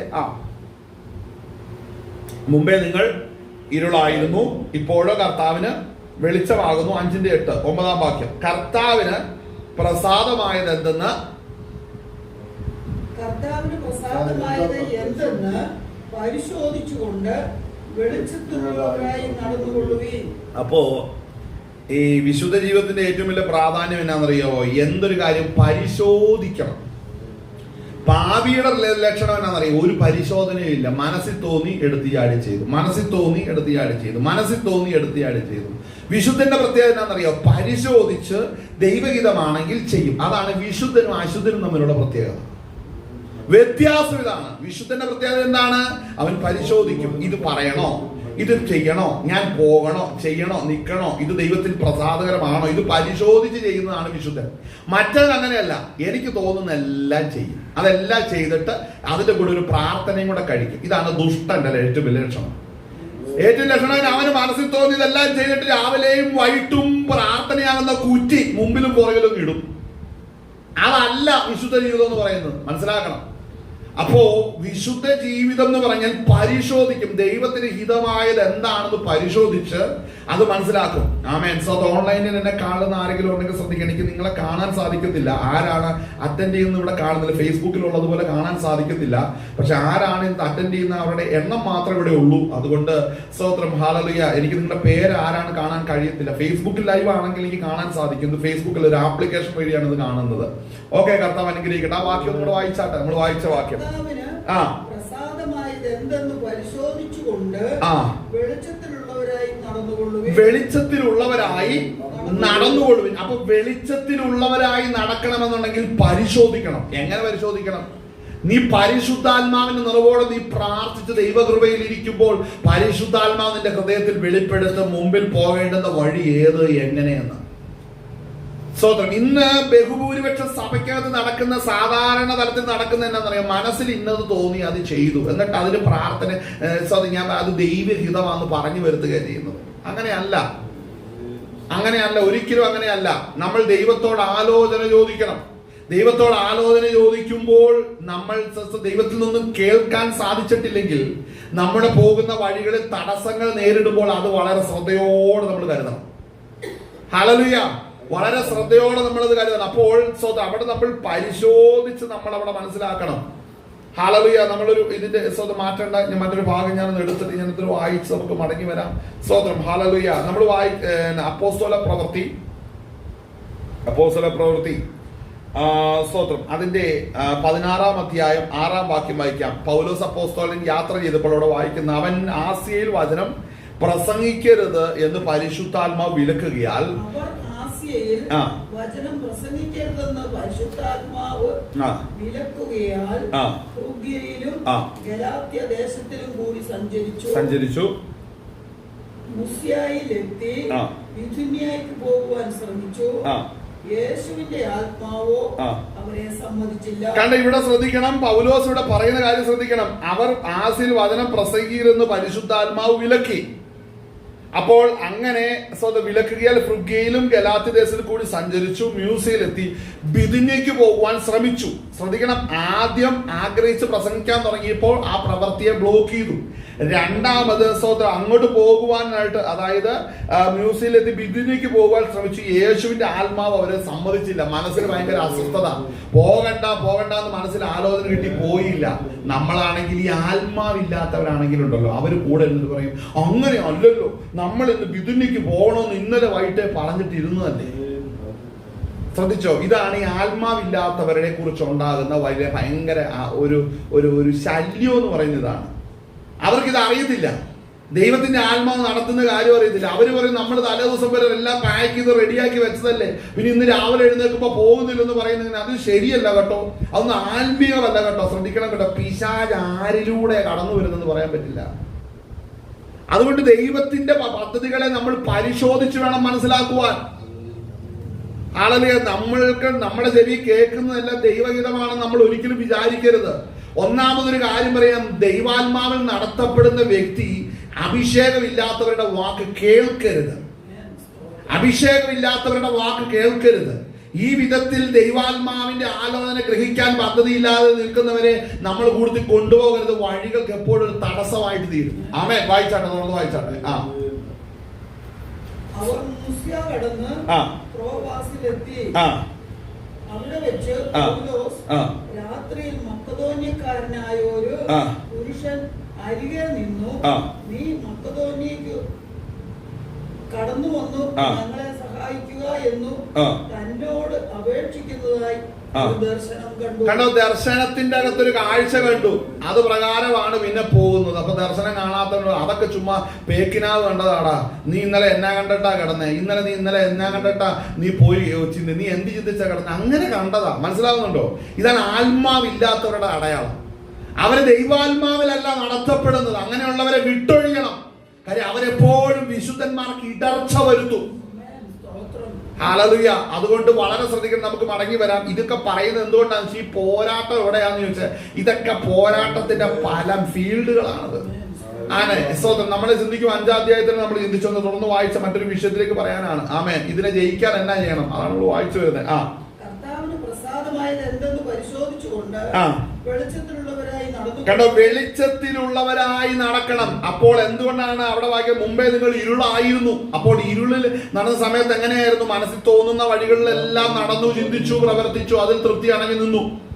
ഒരു വ്യക്തി ഒരു വഴിയിലൂടെ പോവുകയാണെങ്കിൽ ആ റൂട്ടിൽ പല കാര്യങ്ങൾ ചെയ്യും, അല്ലെ? ഫുഡ് അതിലൊരു ഭാഗമാണ്. മറ്റുള്ളവർ സംസാരിക്കുന്ന വിഷയം, ചില വീടുകൾ വിസിറ്റ്, ഇതൊക്കെ ഇതിന്റെ ഭാഗമാണ്. ഈ ആത്മാവില്ലാത്ത വ്യക്തിയാണെങ്കിൽ അവൻ എപ്പോഴും ആ ചാലേ വരുള്ളൂ. ദൈവാത്മാവ് നടത്തുന്ന ഒരു കാര്യം അവൻ അറിയാൻ മേല. അവനെ പെട്ടെന്ന് ദേഷ്യപ്പെടും, കിടന്ന് അസ്വസ്ഥപ്പെടും. അവന് കാര്യം അവന്റെ പ്ലാന് എപ്പോഴും ഇങ്ങനെ ചുറ്റിക്കറങ്ങി നടക്കണമെന്നല്ല. അതായത് ജഡീകർ ഇതിന്റെ കൂടെ ഉണ്ടെങ്കിൽ ആത്മീകർക്ക് എപ്പോഴും ഭാരമായിരിക്കും. വായിച്ചേ. സകല സൽഗുണവും നീതിയും സത്യവുമല്ലോ വെളിച്ചത്തിന്റെ ഫലം. ഇരുട്ടിന്റെ നിഷ്ഫല പ്രവൃത്തികളിൽ കൂട്ടാളികൾ ആകരുത്. കാരണം ഇരുട്ടിന്റെ നിഷ്ഫല പ്രവൃത്തി, അതായത് ഇരുട്ട് എപ്പോഴാ വന്നത്? നിങ്ങൾ മുമ്പേ ഇരുളായിരുന്നു. അപ്പോൾ രക്ഷിക്കപ്പെടാത്തവരുടെ കൂടെ, അല്ലെങ്കിൽ സ്നാനപ്പെട്ട് സഭയ്ക്കകത്ത് മെമ്പറായാലും ഇവരിൽ അഭിഷേകമില്ലെങ്കിൽ നീ ഇരുള് തന്നെയാണ്. നിന്റെ തീരുമാനങ്ങൾ പഴയ ഇരുട്ട് തന്നെയാണ്. പരിശുദ്ധാത്മാവിനെ പ്രാപിച്ചാൽ മാത്രമേ നിനക്ക് പുതിയ മേഖലകളെ പരിശുദ്ധാത്മാവ് തുറക്കത്തുള്ളൂ. നിന്റെ ജീവിതം മാറ്റം വരുന്നത് പരിശുദ്ധാത്മാവാണ്. അപ്പോൾ ഇതില്ലാതെ കൂടെ നടക്കുന്നവൻ ഇരുട്ടാണെന്ന് ശ്രദ്ധിക്കണം. അവൻ ആരായാലും ഇരുട്ടാണ്. അപ്പോൾ ആ ഇരുട്ട് വരത്തുന്ന അവനെ കുറിച്ച് ഇവിടെ പറയേണ്ട ഒരു കാര്യം എന്താണ് അവിടെ വായിക്കുന്നത്? അല്ല, നമ്മൾ വായിച്ച വാക്യം ഒന്നും കൂടെ വായിച്ചേ, മുമ്പിലത്തെ വാക്യം. സകല സൽഗുണവും നീതിയും സത്യവുമല്ലോ വെളിച്ചത്തിന്റെ. കണ്ടോ, പണ്ട ഇരുട്ടിന്റെ അവസ്ഥ തന്നെയാണ്. അതിന്റെ അകത്ത് യാതൊരു നീതി കാണത്തില്ല, ഗുണം കാണത്തില്ല, നീതി കാണത്തില്ല, ഫലം ഉണ്ടാകത്തില്ല. മനസ്സിലാക്കണം, ഇതാണ് ഇരുട്ടിലിരിക്കുന്ന നിഷ്ഫല ജീവിതം എന്ന് പറയുന്നത്. ഇവൻ തൊടുന്നതല്ല ഇവന് പരാജയവും കഷ്ടവും നഷ്ടവുമായിരിക്കും. കാരണം എന്നാ? ഇതാണ് ഇതിന്റെ പിന്നിലെ കാരണം. വായിച്ചേ. ഇരുട്ടിന്റെ നിഷ്ഫല പ്രവൃത്തികളിൽ കൂട്ടാളികൾ ആകരുത്, അവയെ ശാസിക്കത്രേ. അല്ലതേ, മുമ്പിലുള്ള വാക്യം വായിച്ചു തീർക്ക. അവിടെ വായിക്കുന്ന ഈ പ്രസാദമായത് എന്തെന്ന് പരിശോധിച്ചുകൊണ്ട് വെളിച്ചത്തിലുള്ളവരായി നടന്നുകൊള്ളുകയും സകല സൽഗുണവും നീതിയും സത്യവുമല്ലോ വെളിച്ചത്തിന്റെ ഫലം. വെളിച്ചത്തിന്റെ ഫലം കണ്ടോ. അപ്പൊ വെളിച്ചത്തിന്റെ ഫലം നമ്മൾ സൂക്ഷിക്കണം. വെളിച്ചത്തിന്റെ ഫലം സൂക്ഷിക്കണം. വെളിച്ചത്തിന്റെ ഫലം സൂക്ഷിക്കണമെങ്കിൽ എങ്ങനെ സൂക്ഷിക്കണം? നമ്മൾ ആദ്യം പോലെ ഈ ദുർനടപ്പ്, യാതൊരു അശുദ്ധി, പൊട്ടച്ചൊല്ലും, ചീത്തവാക്കിനെ അതിനെയൊക്കെ ജയിച്ചവർക്ക് മാത്രമേ ആ വെളിച്ചത്തിൽ ഇരിക്കാൻ പറ്റത്തുള്ളൂ. അപ്പോ ഈ ജയിച്ച് കയറുന്നതിന് ഓരോ ലെവലുണ്ടെന്ന് മനസ്സിലാക്കണം. നമ്മളുടെ ജീവിതത്തിൽ ഓരോ തലത്തിലും കർത്താവ് വെച്ചിരിക്കുന്ന ഓരോ ഹഡിൽസ്, അതിനെ ഓവർകം ചെയ്ത് അതിന്റെ മേൽക്കൂടെ ചാടി പോകുന്നത് പോലെ ചിലതിനെ നമ്മൾ ഓവർകം ചെയ്തെങ്കിലേ കഴിയത്തുള്ളൂ. അതിന് നമ്മളുടെ ഓരോ സ്റ്റേജ് ഉണ്ട്. ആത്മീക ജീവിതത്തിൽ ഓരോ സ്റ്റേജ് ഉണ്ട്, അത് തിരിച്ചറിയണം. ഇവിടെ ഈ വാക്യം നമ്മൾ വായിക്കുമ്പോൾ അവിടെ വായിക്കുന്നത്, നിങ്ങൾ ഇരുട്ടിന്റെ നിഷ്ഫല പ്രവർത്തികൾ കൂട്ടാളികൾ ആകരുത്. അടുത്ത് ശ്രദ്ധിക്കണം, അവയെ ശാസിക്കുക വേണ്ടത്. ശാസിക്കുന്നത് എങ്ങനെയാ? നമ്മൾ അടുത്തിരിക്കുന്നവരുടെ ചെവിയിലേക്കല്ല ശാസിക്കേണ്ടത്. ചിലത് അങ്ങനെ ശാസിക്കുന്നുണ്ട്. ഇതെങ്ങനെയാണ് ശാസിക്കേണ്ടതെന്ന് അറിയാവോ? നിന്റെ ഹൃദയത്തിലേക്ക് നിഷ്ഫല പ്രവർത്തികൾ, പല ചിന്തകൾ വരുമ്പോൾ ഉള്ളം കൊണ്ട് നീ ശാസിക്കണം. വിട്ടുപോ വിചാരെ, ഞാനിന്ന് വെളിച്ചവാ, ഞാനിന്ന് കർത്താവിന്റെ തേജസ്സിലിരിക്കുന്നവനാ. നീ എന്റെ ഉള്ളത്തിൽ തരുന്ന വികാരത്തിനൊത്തവണ്ണം നടക്കേണ്ടവളല്ല. ഞാനിന്ന് ഉള്ളം കൊണ്ട് ശാസിക്കണമെന്നാ പറയുന്നത്. അപ്പോൾ ശാസിച്ചു കഴിഞ്ഞാൽ എന്നാ പറ്റും? അവിടെ വായിക്കുന്ന എന്താണ്? സ്തോത്രം, അവയെ ശാസിക്കുക അത്രേ. അപ്പോൾ എന്ത്? ഇരുട്ടിന്റെ നിഷ്ഫല പ്രവർത്തികളിനകത്ത് പൊട്ടച്ചൊല്ലുണ്ട്, കളിവാക്കുകളുണ്ട്. അല്ലെങ്കിൽ ആദ്യം പറഞ്ഞ പൊട്ടച്ചൊല്ല്, കളിവാക്ക്, സ്തോത്രം, അതുപോലെ ചീത്തത്തരം. അപ്പൊ ഇതൊക്കെ എവിടെ ആദ്യം വന്ന? ഹൃദയത്തിലാ വരുന്നത്. വരുമ്പോ നിനക്കിപ്പോ ഒരു പൊട്ടച്ചൊല്ല് പറയാൻ ഹൃദയത്തിൽ വരുന്ന സമയത്ത് യേശുക്രിസ്തുവിന്റെ നാമത്തിന്റെ ഉള്ളത്തിൽ നിന്ന് മാറ്. ഞാൻ ദൈവവൈദ്യനാണ്, എന്റെ ഉള്ളത്തെ കർത്താവ് വിശുദ്ധീകരിച്ചിരിക്കുന്നു എന്ന് വിശ്വസിച്ച് അതിനെ പുറത്താക്കണം കേട്ടോ. ഇല്ലെങ്കിൽ നീ നരകത്തിൽ പോകേണ്ടതായിട്ട് വരും. കാര്യം നീ പരാജയപ്പെടുകയാണ്. അപ്പോ എവിടെയാണ് ഇതെല്ലാം വരുന്നത്? ഹൃദയത്തിലാണ് വരുന്നത്. ഞാൻ എന്തെങ്കിലും പറഞ്ഞ് പുറമെ ഒരു വലിയൊരു പ്രകടനം നടത്താൻ ആഗ്രഹിക്കുന്നെങ്കിൽ നിന്റെ പ്രകടനം മുഖാന്തരം നീ അശുദ്ധനായി തീരുകയാണ്. നിന്റെ അശുദ്ധിക്ക് കുടപിടിക്കുവാൻ നിന്നിലും ബലഹീനർ നിന്റെ പുറകെ വരും, നിനക്ക് വേണ്ടി ഇംഗ്ലാവ് വിളിക്കാൻ. പക്ഷെ അതോടുകൂടെ നീ അവസാനിക്കും. ഈ വചനം ശ്രദ്ധിക്ക്. എന്താണ് ഇവിടെ വേണ്ടത്? നമ്മൾ ആദ്യം ചെയ്യേണ്ടത് എന്താണ്? ഇരുട്ടിന്റെ നിഷ്ഫല പ്രവർത്തികളെ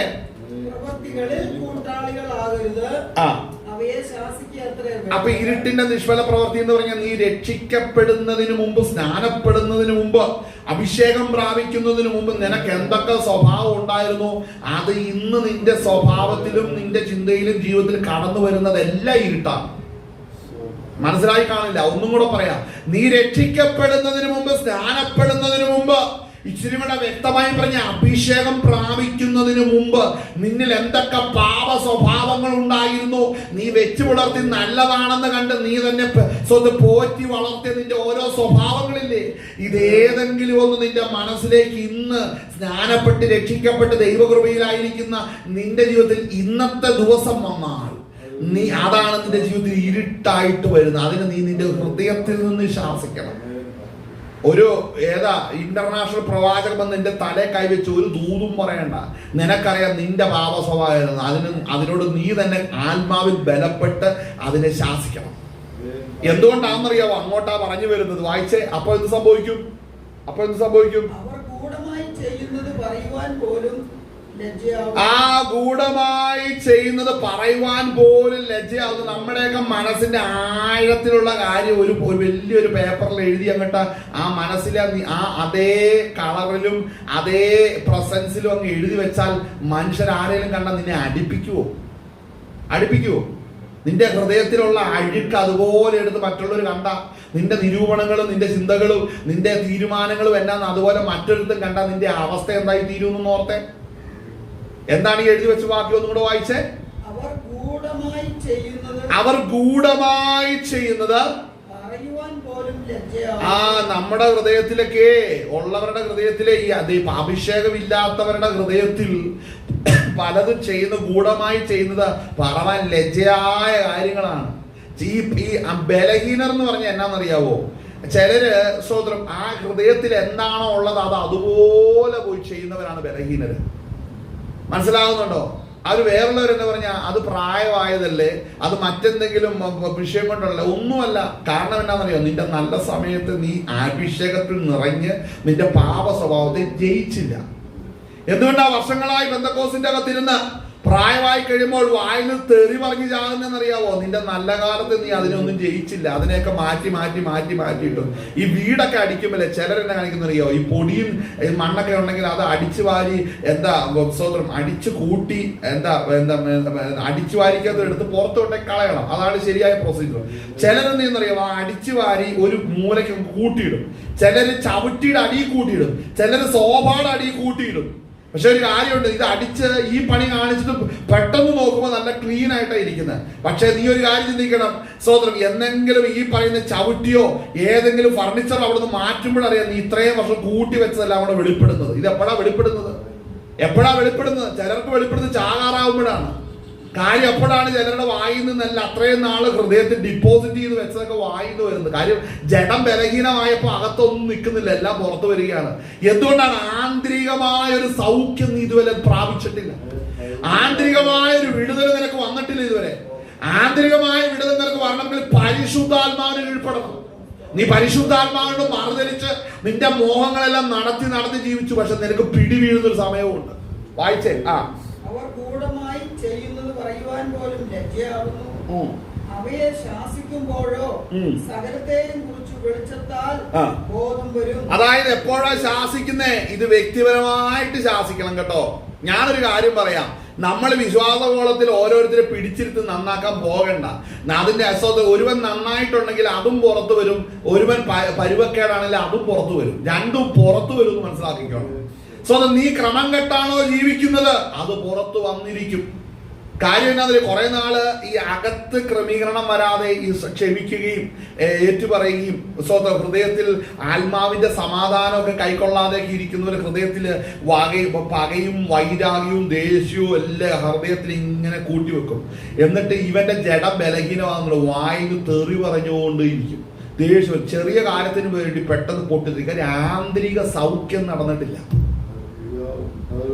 സഹോദരം, ആന്തരിക സൗഖ്യം നടന്നിട്ടില്ല, അകത്തൊരു ക്രിയ വെളിപ്പെട്ടിട്ടില്ല.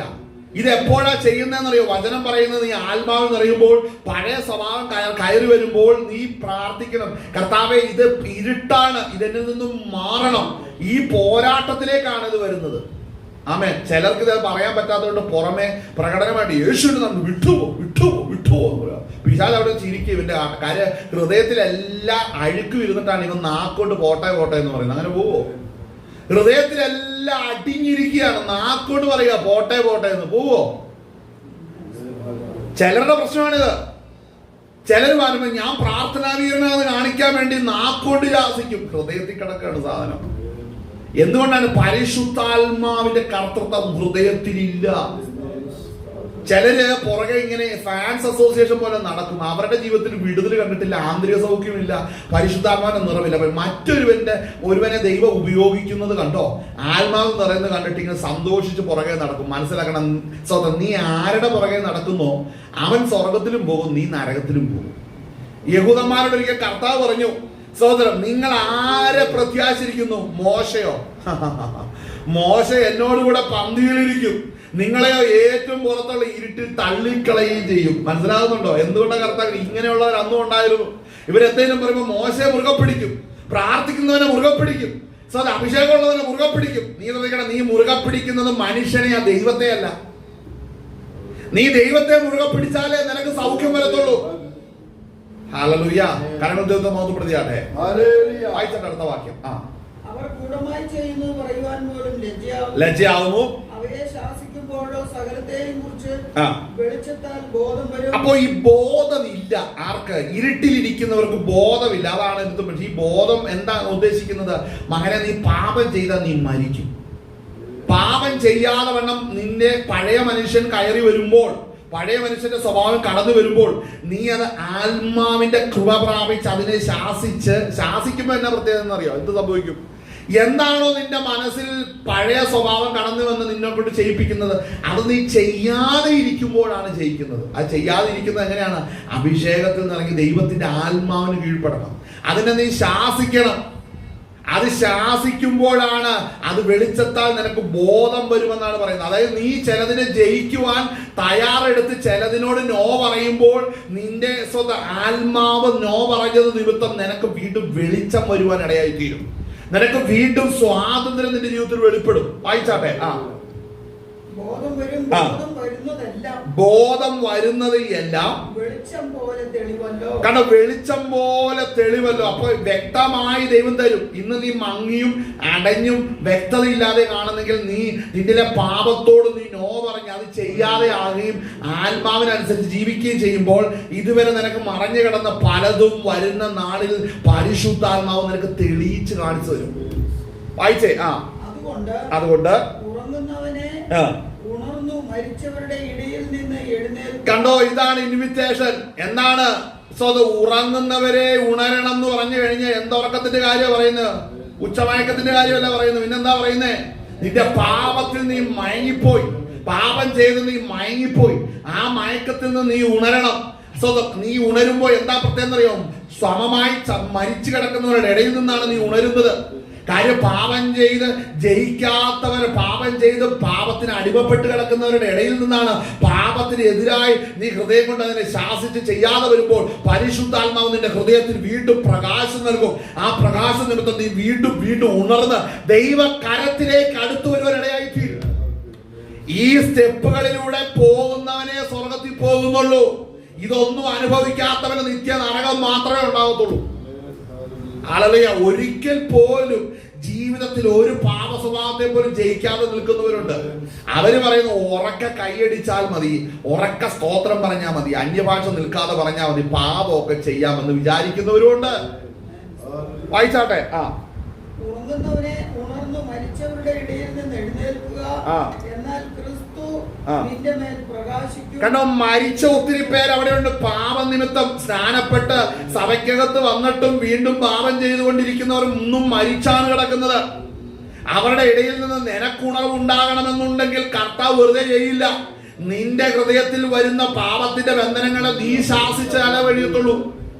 ആമേൻ. നിനക്ക് അഭിഷേകം തന്നിരിക്കുന്നത് എന്താണെന്നറിയാവോ? എന്തിനാ? ഞാനൊരു കാര്യം പറയട്ടെ. നിങ്ങൾ എവിടെയെങ്കിലും പിശാചിനെ ശാസിക്കാൻ പോയി എവിടെയെങ്കിലും വീടിന്റെ മുകളിലോ അല്ലെങ്കിൽ പറമ്പിലോ അടുത്ത കുന്നിന്റെ മുകളിലോ പാറക്കെട്ടിന്റെ മുകളിലോ എവിടെയെങ്കിലും സാത്താൻ നിൽക്കുന്നത് ശാസിച്ചിട്ടുണ്ടോ നിങ്ങൾ? ഒരിക്കൽ നിങ്ങൾ ദൈവത്തിന്റെ ആത്മാവല്ല ഇരിക്കുന്നത്. പരിശുദ്ധാത്മാവാണെങ്കിൽ മനസ്സിലാക്കണം, നിന്റെ ഹൃദയത്തിലാണ് ദുഷ്ടനാകുന്ന പിശാച് ബന്ധനം കൊണ്ടുവരുന്നത്. അതിന് നേരെ ആത്മാവിൽ നിറങ്ങി അതിനോട് നോ പറയണം. അപ്പോൾ നിന്റെ അകമേ നീ പ്രകാശിക്കും. നിന്റെ കണ്ണിന്റെ അന്ധത സ്വർഗം മാറ്റിത്തരും. അങ്ങനെ നീ എഴുന്നേൽക്കുന്നത് മരിച്ചവരുടെ ഇടയിൽ നിന്നാണ് എഴുന്നേൽക്കുന്നത്. ഒത്തിരി പേര് മയങ്ങിക്കിടക്കുന്ന കാലഘട്ടത്തിലാണ് നീ ഉണർന്ന് ദൈവത്തെ മഹത്വപ്പെടുത്തേണ്ടത്. എല്ലാരും കൈയടിക്കാനും അന്യഭാഷ പറയാനും 100 പ്രസംഗം പറയാനും എക്സോട്ടേഷനും പോസിറ്റീവ് തോട്ട്സ് ഒക്കെ പറയാനും ഈ വക എല്ലാ കാര്യങ്ങളും ചെയ്യാനും 100 പേര് കാണും. പക്ഷെ പാപത്തിനെതിരെ നിൽക്കാനാ ദൈവം നിന്നെ വിളിച്ചു വേർതിരിച്ചിരിക്കുന്നത്. നിന്മേലുള്ള ദൈവത്തിന്റെ പദ്ധതി എന്താണെന്ന് നീ മറന്നു പോകരുത്. വായിച്ചാട്ടെ. സൂക്ഷ്മത്തോടെ അജ്ഞാനികളായിട്ടല്ല ജ്ഞാനികളായിട്ടത്രേ നടക്കുവാൻ നോക്കുക. അപ്പൊ ഈ ജ്ഞാനി എന്ന് പറയുന്നത് എന്താണ്? പാപത്തെ ജയിക്കുന്നവരാണ് ജ്ഞാനികൾ. പാപ സ്വഭാവ വ്യക്തിപരമായ രഹസ്യ ജീവിതത്തിൽ പാപത്തെ ജയിച്ചവരാണ് ജ്ഞാനികൾ. രഹസ്യ ജീവിതത്തിൽ പാപത്തെ ജയിച്ചവരാണ് ജ്ഞാനികൾ എന്ന് പറയുന്നത്. മനസ്സിലാകുന്നുണ്ടോ? രഹസ്യ ജീവിതത്തിൽ പാപത്തോട് തോറ്റുപോയവരാണ് സ്വതഭോഷന്മാർ. ദൈവം ബുദ്ധിമാന്മാരെ കാണുവാൻ ദൈവം സ്വർഗത്തിൽ നോക്കുന്നു. ഇവിടെ നോക്കുമ്പോൾ ആരെ കാണുന്നത്? രഹസ്യ ജീവിതത്തിൽ പാപത്തെ ജയിച്ച ബുദ്ധിമാന്മാരെയാണ് ദൈവം നോക്കുന്നത്. വായിച്ചാട്ടെ അടുത്തത്. ഇത് ദുഷ്കാലമാകയാൽ സമയം തക്കത്തിൽ ഉപയോഗിച്ചു. ഇനി നമ്മുടെ വിഷയങ്ങളിലേക്ക് കിടക്കേറിക്കോ. വായിച്ചോ. ബുദ്ധിഹീനരാകാതെ കർത്താവിന്റെ ഇഷ്ടം ഇന്നതെന്ന് ഗ്രഹിച്ചുകൊള്ളുകയും. അടുത്ത് ശ്രദ്ധിക്കണം. വീഞ്ഞു കുടിച്ച് എന്തുകൊണ്ടാണ്? മുമ്പേ പറഞ്ഞൊരു കാര്യം ശ്രദ്ധിക്കണം. ഈ സ്തോത്രം ചിലരുടെ പേര് പറഞ്ഞ് ഈ എന്താ പറയുന്നത്, പൂസാകുക എന്ന് പറയും അല്ലെ. ചിലർ പറഞ്ഞ അഡിക്ഷൻ അല്ല, അതിനൊരു ഒരു മന്ദീഭവിച്ച ഒരു അവസ്ഥ കയറി വരും. അപ്പോൾ ഇവിടെ പറയുന്നൊരു കാര്യമുണ്ട്, നിങ്ങൾ വീഞ്ഞു കുടിച്ച് മത്തരാകരുത്. അടുത്തത് വായിക്കേ.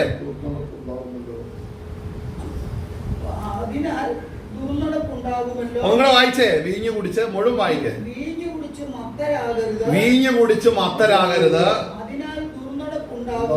അതിനാൽ ദുർനടപ്പ് ഉണ്ടാകുമല്ലോ. അപ്പൊ എന്താ ഇവിടെ ശ്രദ്ധിക്കണം? ആദ്യത്തെ സ്റ്റേജ് എന്ന് പറഞ്ഞാൽ നിന്റെ ഹൃദയത്തിൽ ദുർനടപ്പുണ്ട്, അശുദ്ധിയുണ്ട്. അവിടെ വചനം പറയുന്നത് എന്താണ്? സ്തോത്രം, ഹാലലൂയ. അവിടെ പറയുന്ന ഒത്തിരി കാര്യമുണ്ട്. ദുർനടപ്പും യാതൊരു അശുദ്ധിയും അത്യാഗ്രഹവും നിങ്ങളുടെ ഇടയിൽ പേര് പറയുക പോലും അരുത്. അടുത്തത് വിശുദ്ധന്മാർക്ക് ഉചിതമായത് എന്താണ്? ഇങ്ങനെയാവുന്ന പാപമൊന്നും പാടില്ല. അടുത്തത് ചീത്തത്തരം, പൊട്ടച്ചൊല്ലി, കളിവാക്ക്, ഇങ്ങനെ ചേർച്ചയില്ലാത്തൊന്നും അരുതെന്ന് പറയും. സ്തോത്രം എത്ര വേണ്ടത്? ദുർനടപ്പുകാരൻ, അശുദ്ധൻ, വിഗ്രഹാരാധന, ദ്രവ്യാഗി, ഇവർക്ക് ആർക്കും ക്രിസ്തുവിന്റെയും ദൈവത്തിന്റെയും രാജ്യത്തിൽ അവകാശമില്ല എന്ന് നിങ്ങൾ അറിയുന്നുവല്ലോ. അപ്പോൾ ഇത് മനസ്സിലാക്കണം. ഹൃദയത്തിൽ നീ അകമേ വിശുദ്ധി പ്രാപിച്ചു. അപ്പോൾ അതിൽ ശ്രദ്ധിക്കണം, ഒരു കൂട്ടര് അകമേ വിശുദ്ധി പ്രാപിച്ച് അകമേ ജയിച്ചവരായിട്ട് നിൽക്കുകയാണ്. അടുത്ത് ശ്രദ്ധിക്കേണ്ട ഒരു കാര്യം, ഈ അകമേയുള്ള സ്വാതന്ത്ര്യം പ്രാപിച്ച് കുറച്ച് കഴിയുമ്പോൾ ഈ സ്വാതന്ത്ര്യം കുറച്ചങ്ങോട്ട് വർദ്ധിച്ച് ദുർവിനിയോഗമാകാതെ നോക്കിക്കോണം. അടുത്ത സ്റ്റേജ് എന്താണ്? ഇത് വല്ലാത്തൊരു ദുർവിനിയോഗത്തിലേക്ക് പോകാൻ സാധ്യതയുണ്ട്. എങ്ങനെയാണ്? അതുകൊണ്ടാണ് അവിടെ പറയുന്നത് എന്താണ്? വീഞ്ഞു കുടിച്ച് മത്തരാകരുത്, അതിനാൽ ദുർനടപ്പുണ്ടാകും. അടുത്തത് ആത്മാവ് നിറഞ്ഞവരായി സങ്കീർത്തനങ്ങളാലും സ്തുതികളാലും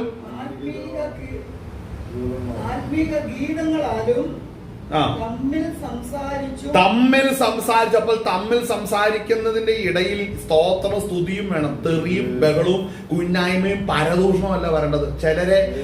ചില വീടുകളിലാണെങ്കിൽ സ്തോത്രം, ഹാലലിയ, വീടിന്റെ അഭിപ്രായം അറിയണമെങ്കിൽ അടുക്കളയിൽ പോയി നിൽക്കണം. അടുക്കളയിലായിരിക്കണം അച്ചായനും അച്ചായത്തെയും കൂടെ ഇരുന്ന് നുണ പറയുന്നത്. അവിടെ ഇരുന്നുകൊണ്ട് രാവിലെ പരദൂഷണം പറയുന്നത്. അച്ചായൻ അച്ചായത്തിയെ പ്രസാദിപ്പിക്കണം, അച്ചായനെയും കൂടെ പ്രസാദിപ്പിക്കണം. രണ്ടുപേരും പരദൂഷണത്തിന്റെ ഇവിടെ പിശാചിന്റെ കൂടായിരിക്കും ചിലരുടെയൊക്കെ അടുക്കള എന്ന് പറയുന്നത്. ശ്രദ്ധിക്കണേ, കൈവിടപ്പെട്ടു പോകരുത്. പിശാചിന്റെ കയ്യിൽ ചെന്ന് വീഴരുത്. ആമേൻ, ഹല്ലേലൂയ. അപ്പോൾ ഈ വാചനം നമ്മൾ വായിച്ചെന്താണ്? എങ്ങനെ ആയിരിക്കണം? സങ്കീർത്തനങ്ങളാലും സ്തുതികളാലും ആത്മീക ഗീതങ്ങൾ. ഈ ഭാര്യ ഭർത്താവും കൂടെ കൂടുമ്പോഴേ അവരുടെ ദൈവം ചെയ്ത നന്മകളെ കുറിച്ച് പറയുന്നില്ലാത്ത കുടുംബങ്ങൾ വളരെ ശ്രദ്ധിക്കണം. സാത്താന്റെ ഏജന്റുകളായിരിക്കും അവര്.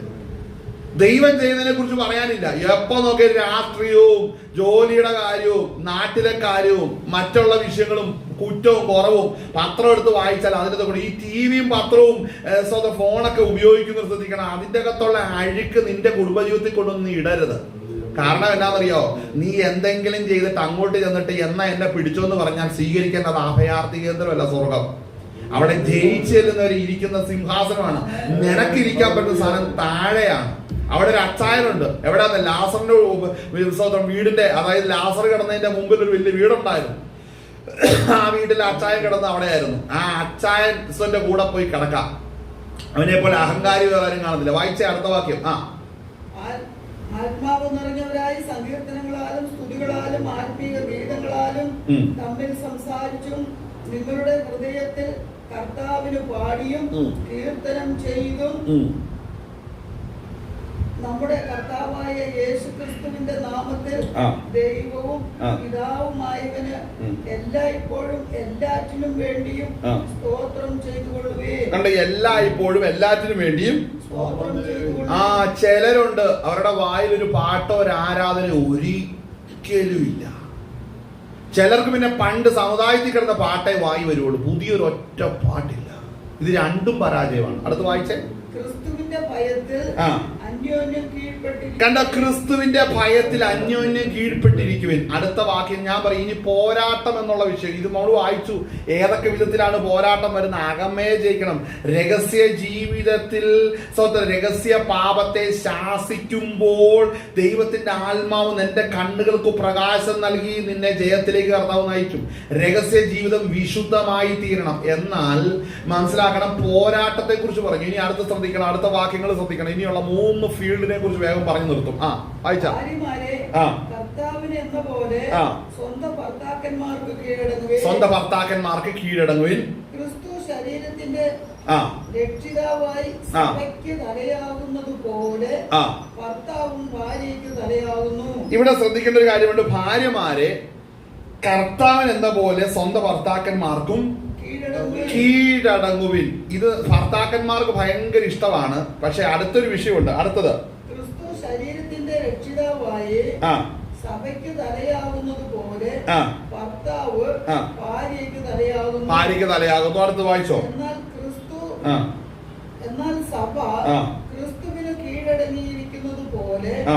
ഭാര്യമാരും ആ. ഭർത്താക്കന്മാർക്ക് സകലത്തിലും കീഴടങ്ങിയിരിക്കണം. സകലത്തിനും കീഴടങ്ങിയിരിക്കണം. ആ, ഓക്കെ. അടുത്തത് ഭർത്താക്കന്മാരെ ഇതാണ് ഭർത്താക്കന്മാര് കേൾക്കേണ്ട ഒരു പ്രധാന വാക്യമാണ്. പല സ്വതം എന്താ സ്വതം ഹാളലെ ആദാമുമാരും സ്വതം തെറ്റിപ്പോകുന്ന ഈ ഒരു കാര്യത്തിലാണ്. വായിച്ചേ. ഭർത്താക്കന്മാരെ ക്രിസ്തുവും സഭയെ സ്നേഹിച്ചതുപോലെ. നിന്നെ അവിടെ ഒരു കാര്യം പറഞ്ഞ, ക്രിസ്തു സഭയെ സ്നേഹിച്ചതുപോലെ. നിനക്ക് ഈ ക്രിസ്തു സഭയെ സ്നേഹിക്കുന്ന എങ്ങനെയാണെന്ന് അറിയണമെങ്കിൽ ആദ്യം അഭിഷേകം വേണം. മനസ്സിലായോ? നിന്റെ പഴയ ആത്മാവും കൊണ്ട് നടന്നാലൊന്നും കുടുംബജീവിതം പോകില്ല. പിന്നെ എങ്ങനെ? പരിശുദ്ധാത്മാവിന്റെ നിറവ് വേണം. പരിശുദ്ധാത്മാവിന്റെ നിറവോടുകൂടെ നീ വന്നെങ്കിലേ, നമ്മൾ കൊരിന്ത്യ ലേഖനത്തിനകത്ത് കണ്ടു, അവിശ്വാസികളുടെ മനസ്സ് കുരുടാക്കി, സുവിശേഷം പ്രകാശിക്കാതിരിക്കാൻ ഈ ലോകത്തിന്റെ ദൈവം അവിശ്വാസികളുടെ മനസ്സ് കുരുടാക്കി. അപ്പോൾ നീ കുരുടനാണെങ്കിൽ നീ ദൈവത്തിന്റെ ആത്മാവിൽ അല്ലെങ്കിൽ നിനക്ക് ഭാര്യ സ്നേഹിക്കാൻ പറ്റുമോ? നീ സ്നേഹിക്കുന്ന പറയുന്നത് എന്നാണ്? ഈ എന്താ, പലർക്ക് സ്നേഹമൊന്നും പറഞ്ഞുകൊണ്ട് വരുന്നത് മുഴുവനും ഈ കാമമാണ്, അല്ലാത്ത സ്നേഹമല്ല. മനസ്സിലാകുന്നുണ്ടോ? സ്നേഹം വേറെ. സ്നേഹത്തെ കുറിച്ച് പറഞ്ഞാണ് ദൈവ ക്രിസ്തു തന്റെ സഭയെ സ്നേഹിച്ചതുപോലെ. അതെങ്ങനെയാണ് സ്നേഹിച്ചത്? അവളുടെ കുറവുകൾ കണ്ടിട്ടും അവളെ വീണ്ടെടുക്കുവാൻ വേണ്ടി ഏൽപ്പിച്ചു കൊടുത്തതാണ് ആ സ്നേഹം. നിനക്കത് വരണമെന്നുണ്ടെങ്കിൽ നിന്നെ ആദ്യം നീ രക്ഷിക്കപ്പെടണം. നിന്നിൽ പരിശുദ്ധാത്മാവ് വേണം. നീ സുവിശേഷം ഗ്രഹിക്കണം, എങ്കിലേ നിനക്കത് ഗ്രഹിക്കാൻ കഴിയത്തുള്ളൂ. അപ്പൊ ക്രിസ്തീയ ജീവിതത്തില് പോരാട്ടം ഏത് വിധത്തിലാണെന്ന് മനസ്സിലായോ? വെറുതെ ചെയ്യാൻ പറ്റത്തില്ല. സ്തോത്രം. ഹാലലിയ. ക്രിസ്തു സഭയെ സ്നേഹിച്ചതുപോലെയാണ് ഭർത്താക്കന്മാരെ ഭാര്യമാരെ സ്നേഹിക്കുവാൻ പറഞ്ഞിരിക്കുന്നത്. അത് നിനക്ക് അറിയണമെന്നുണ്ടെങ്കിൽ കർത്താവ് ആരാന്ന് അറിയണം. നല്ലൊരായുസ് മുഴുവൻ മയങ്ങി തീർന്നു. നല്ലൊരു സാധനം തീറ്റയും കുടിയും വെള്ളവടിയായിട്ട് നിന്നു. ചിലർ ഞാൻ വെള്ളമടിക്കാറില്ല. വേണ്ട, നിന്റെ ആയുസ് മുഴുവൻ നല്ല നീ കിറങ്ങിയിരിക്കുകയല്ലേ പാപം ചെയ്ത്. ചിലരുടെ ജീവിതത്തിൽ ഇതുപോലെയാണ്. സ്തോത്രം. കിറങ്ങിയിരിക്കുകയാണ്. ആത്മാവിന്റെ നിറവോ ദൈവാത്മാവിന്റെ സത്യങ്ങളോ ഗ്രഹിക്കാൻ കഴിയാത്ത നിലവാരത്തിൽ ഇതുപോലെ പൂസായ ഒരു അനുഭവത്തിലാണ് ചിലരിയ്ക്കുന്നത്. അറിയത്തില്ല, ഒന്നും അറിയുന്നില്ല. അതെങ്ങനെ അങ്ങ് പോകുന്നു, എവിടെയെങ്കിലും ചെന്ന് വീഴട്ടെ എന്ന് വിചാരിച്ചുകൊണ്ട് നിൽക്കുകയാണ് ചെയ്തുകൊണ്ടിരിക്കുന്നത്. ഞാനൊരു കാര്യം പറയാം, നീ ചെയ്യുന്ന ഈ പോക്ക് നിമിത്തം നീ കൃപയിൽ നീ രക്ഷിക്കപ്പെടുകയില്ല, നീ ശിക്ഷിക്കപ്പെടാനുള്ള സാധ്യതയാണ് കൂടുതൽ വരുന്നത്.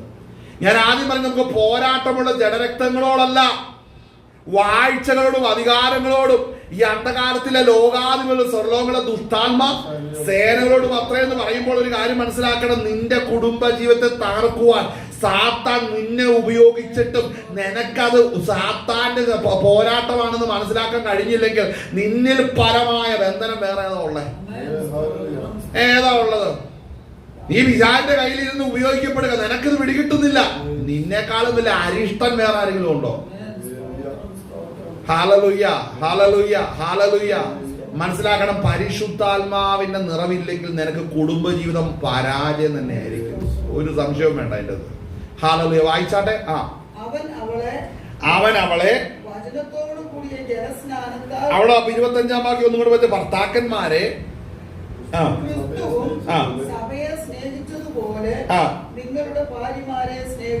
ഈ സ്നേഹിക്കുന്ന എപ്പോഴാന്ന് കീഴടങ്ങിയിരിക്കുവാൻ സകലത്തിലും. അവിടെ വചനം പറയുന്നത് അതിന്റെ 24 ഭാര്യമാരോട് പറയുന്ന ക്രിസ്തു ശരീരത്തിന്റെ രക്ഷിതമായി സഭയ്ക്ക് തലയാകുന്നു, അതുപോലെ ഭർത്താവ് ഭാര്യയ്ക്കും തലയാകുന്നു. 24-ാം വാക്യം.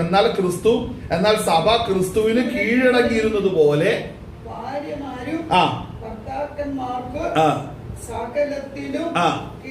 സകലത്തിലും കീഴടങ്ങിയിരിക്കണമെന്ന് ദൈവത്തിന്റെ വചനം പറയുന്നു. അപ്പോൾ എങ്ങനെയാന്ന് ചോദിച്ചിട്ടുണ്ടെങ്കിൽ അവിടുത്തെ അവറാച്ചനും ഇവിടുത്തെ ചാക്കോച്ചനും മറിയാമ്മയും കൂടെ ജീവിച്ചാലല്ല ഇവിടെ വചനം പറയുന്നത്. പിന്നെ എന്താണ്? സഭ ക്രിസ്തുവിന് കീഴടങ്ങിയിരുന്നത് പോലെ. അതിന് വെളിപ്പാട് ആവശ്യമാണ്. സഭ ക്രിസ്തുവിന് കീഴടങ്ങിയിരിക്കുന്നത് അത് വെളിപ്പാടാണ്. ആ വെളിപ്പാട് അപ്പോൾ മനസ്സിലായ കുടുംബജീവിതം നയിക്കേണ്ടത് ആരാണ്? വെളിപ്പാടുള്ളവനാണ് ക്രിസ്തു നയിക്കേണ്ടത്. അവിടെ ഇവിടെ കറങ്ങി അവന്റെ ഇവന്റെയും പുറകെ ഒളിച്ചോടിയും പോയവനൊക്കെ നടന്നിട്ട് ക്രിസ്ത്യാനിയാന്ന് പറഞ്ഞാലൊന്നും വചനം അംഗീകരിക്കുന്നില്ല. മനസ്സിലാക്കണം. കാരണം എന്നാ, നീ ഈ വിവാഹബന്ധം ചെയ്ത് കയറുമ്പോഴേ ഒരുത്തൻ പുറത്ത്, പണ്ട് തോട്ടത്തിൽ കൂടെ കയറി വന്ന ഒരുത്തൻ ഇപ്പൊ നിന്റെ തോട്ടത്തിലും കയറാൻ വരുന്നു. അവൻ കയറി വരുമ്പോ നീ ഇങ്ങനെ സ്വതന്ത്രം മത്തനായിട്ട് നോഹ വെള്ളമടിച്ച് എവിടെ സ്വതന്ത്രം മുന്തിരിച്ചാറും കുടിച്ച് സ്വതന്ത്രം ബോധം പോയിട്ട് തുണിയില്ലാതെ കിടന്നുപോലെ ആത്മീകത്തിൽ നീ നഗ്നനാണെങ്കിൽ നിന്റെ ജീവിതം ഇതുപോലെ നശിക്കാൻ വേറെ വല്ലതും വേണോ? അപ്പോൾ ഭാര്യമാരോട് പറഞ്ഞു, ഇത് ആരോടെ രക്ഷിക്കപ്പെട്ട ദൈവമക്കളാകുന്ന ഭാര്യമാരോട് പറയുകയാണ്, നിങ്ങൾ ഈ വെളിപ്പാടിലായിരിക്കണം ജീവിക്കുന്നത്. അപ്പോൾ കർത്താവായ യേശു ക്രിസ്തു സഭയ്ക്ക് വേണ്ടി തന്റെ ജീവനെ കൊടുക്കുമ്പോൾ സഭ സകലത്തിലും ക്രിസ്തുവിന് കീഴടങ്ങിയിരിക്കണം. അത് വെളിപ്പാടുണ്ടെങ്കിലേ കഴിയത്തുള്ളൂ. ആമേൻ. അപ്പോൾ സ്വതന്ത്രം മനസ്സിലാക്കണം, പുറമേ കാണുന്ന പ്രകടനങ്ങളിൽ ഒന്നും ദൈവം പ്രസാദിക്കുന്നില്ല. നീ വെളിപ്പാടോടെ സ്വന്തം ഭാര്യയാണെങ്കിൽ മനസ്സിലാക്കണം, ഞാൻ സഭയ്ക്ക് തുല്യമായി നിൽക്കുകയാണ്. എനിക്കൊരു യജമാനൻ സ്വർഗത്തിലുണ്ട്, അവൻ ക്രിസ്തുവാണ്. ക്രിസ്തുവിന് സഭ കീഴ്പ്പെട്ടിരുന്നത് പോലെ ഞാൻ എന്റെ ഭർത്താവിന് കീഴടങ്ങിയിരിക്കണമെന്ന് പറയുമ്പോ അവിടെ ഒരു വലിയൊരു പ്രശ്നം ഉദിക്കുന്നതെന്നാണ്, ഈ ഭർത്താവിന് ഈ ബോധമില്ല പ്രശ്നമാണ്. ഭർത്താവിന് ഈ ഗ്രാഹ്യമില്ലെങ്കിൽ അവൻ എപ്പോഴും ഇങ്ങനെ നമ്മുടെ നാട്ടുഭാഷ പറഞ്ഞ ഊളനാണെങ്കിൽ ഒരു പണിയും നടക്കത്തില്ല. ആമേൻ. സ്വതന്ത്രം അങ്ങനെയുള്ള ഒന്നും ഈ പറഞ്ഞ് കാര്യത്തോടെടുക്കുമ്പോ ഒന്നും ഇല്ല ജീവിതത്തില്. മനസ്സിലാവുന്നുണ്ടോ? ഹല്ലേലൂയ. പണ്ട് പറയുന്ന തിന്നാൻ ഒരു വലിയ വായും അത് കൊണ്ടു നടക്കും വലിയൊരു വയറും അല്ല സ്വതന്ത്രം നമ്മുടെയൊക്കെ ജീവിതത്തിന്റെ ഐഡന്റിറ്റി എന്ന് പറഞ്ഞാൽ എന്താണ് വേണ്ടത്? സ്വതന്ത്രം വെളിപ്പാടുണ്ടെങ്കിലേ കഴിയത്തുള്ളൂ. അടുത്ത വാക്യം ഒന്ന് വായിച്ചേ, അടുത്ത വാക്യം വായിച്ചേ. അല്ല അവിടെ വായിച്ച 25 ഭർത്താക്കന്മാരെ ക്രിസ്തുവിനും ക്രിസ്തു സഭയെ സ്നേഹിച്ചതുപോലെ ഈ സ്നേഹിക്കാൻ അറിയാന്ന് പറഞ്ഞ എന്നാന്നറിയാവോ? കുറെ തിന്നാൻ മേടിച്ചോണ്ട് കുറെ വസ്ത്രം മേടിച്ചോണ്ട് കൊടുക്കുന്നല്ല സ്നേഹം. ഒന്നുമില്ലെങ്കിലും ഇവിടെ ശ്രദ്ധിക്കണം, ഒന്നും കൊടുക്കാനില്ലെങ്കിലും എന്ത് വേണമെന്നറിയാവോ? എപ്പോഴും ആ സ്നേഹത്തിന്റെ എന്ത് വരണമെന്നറിയാവോ? ഭാര്യയുടെ അടുക്കൽ ചെല്ലുമ്പോൾ വരേണ്ട സ്നേഹം എന്ന് പറഞ്ഞാൽ വചനപ്രകാരം പറഞ്ഞാൽ ഇങ്ങനെയാണ്.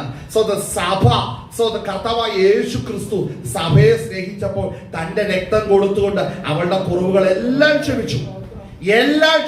അപ്പൊ അവിടെ പിന്നെ ഒരു ചർച്ചയില്ലെന്ന് ഓർക്കണം.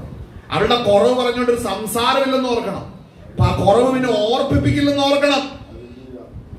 അങ്ങനെ സ്നേഹിക്കുമ്പോൾ ആ സ്നേഹം വർദ്ധിച്ചു വരുന്നതാകണം, ഒഴുകുന്നതാകണം. മനസ്സിലാക്കണം, കാമം വേറെ സ്നേഹം വേറെ, രണ്ടും രണ്ടാണ്.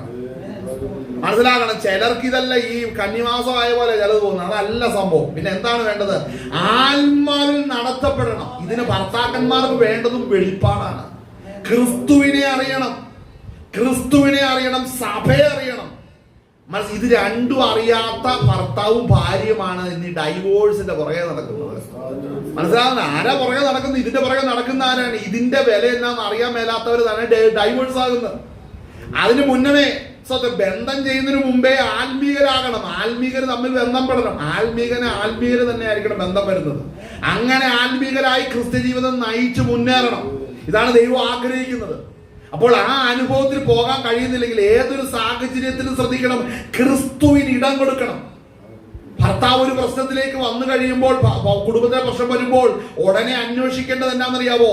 ക്രിസ്തു തന്റെ സഭയെ സ്നേഹിച്ചതുപോലെ ഇതിന്റെ അകത്ത് എവിടെയെങ്കിലും കുഴപ്പം വന്നിട്ടുണ്ടോ എന്നുള്ള ശ്രദ്ധിക്കേണ്ടത്.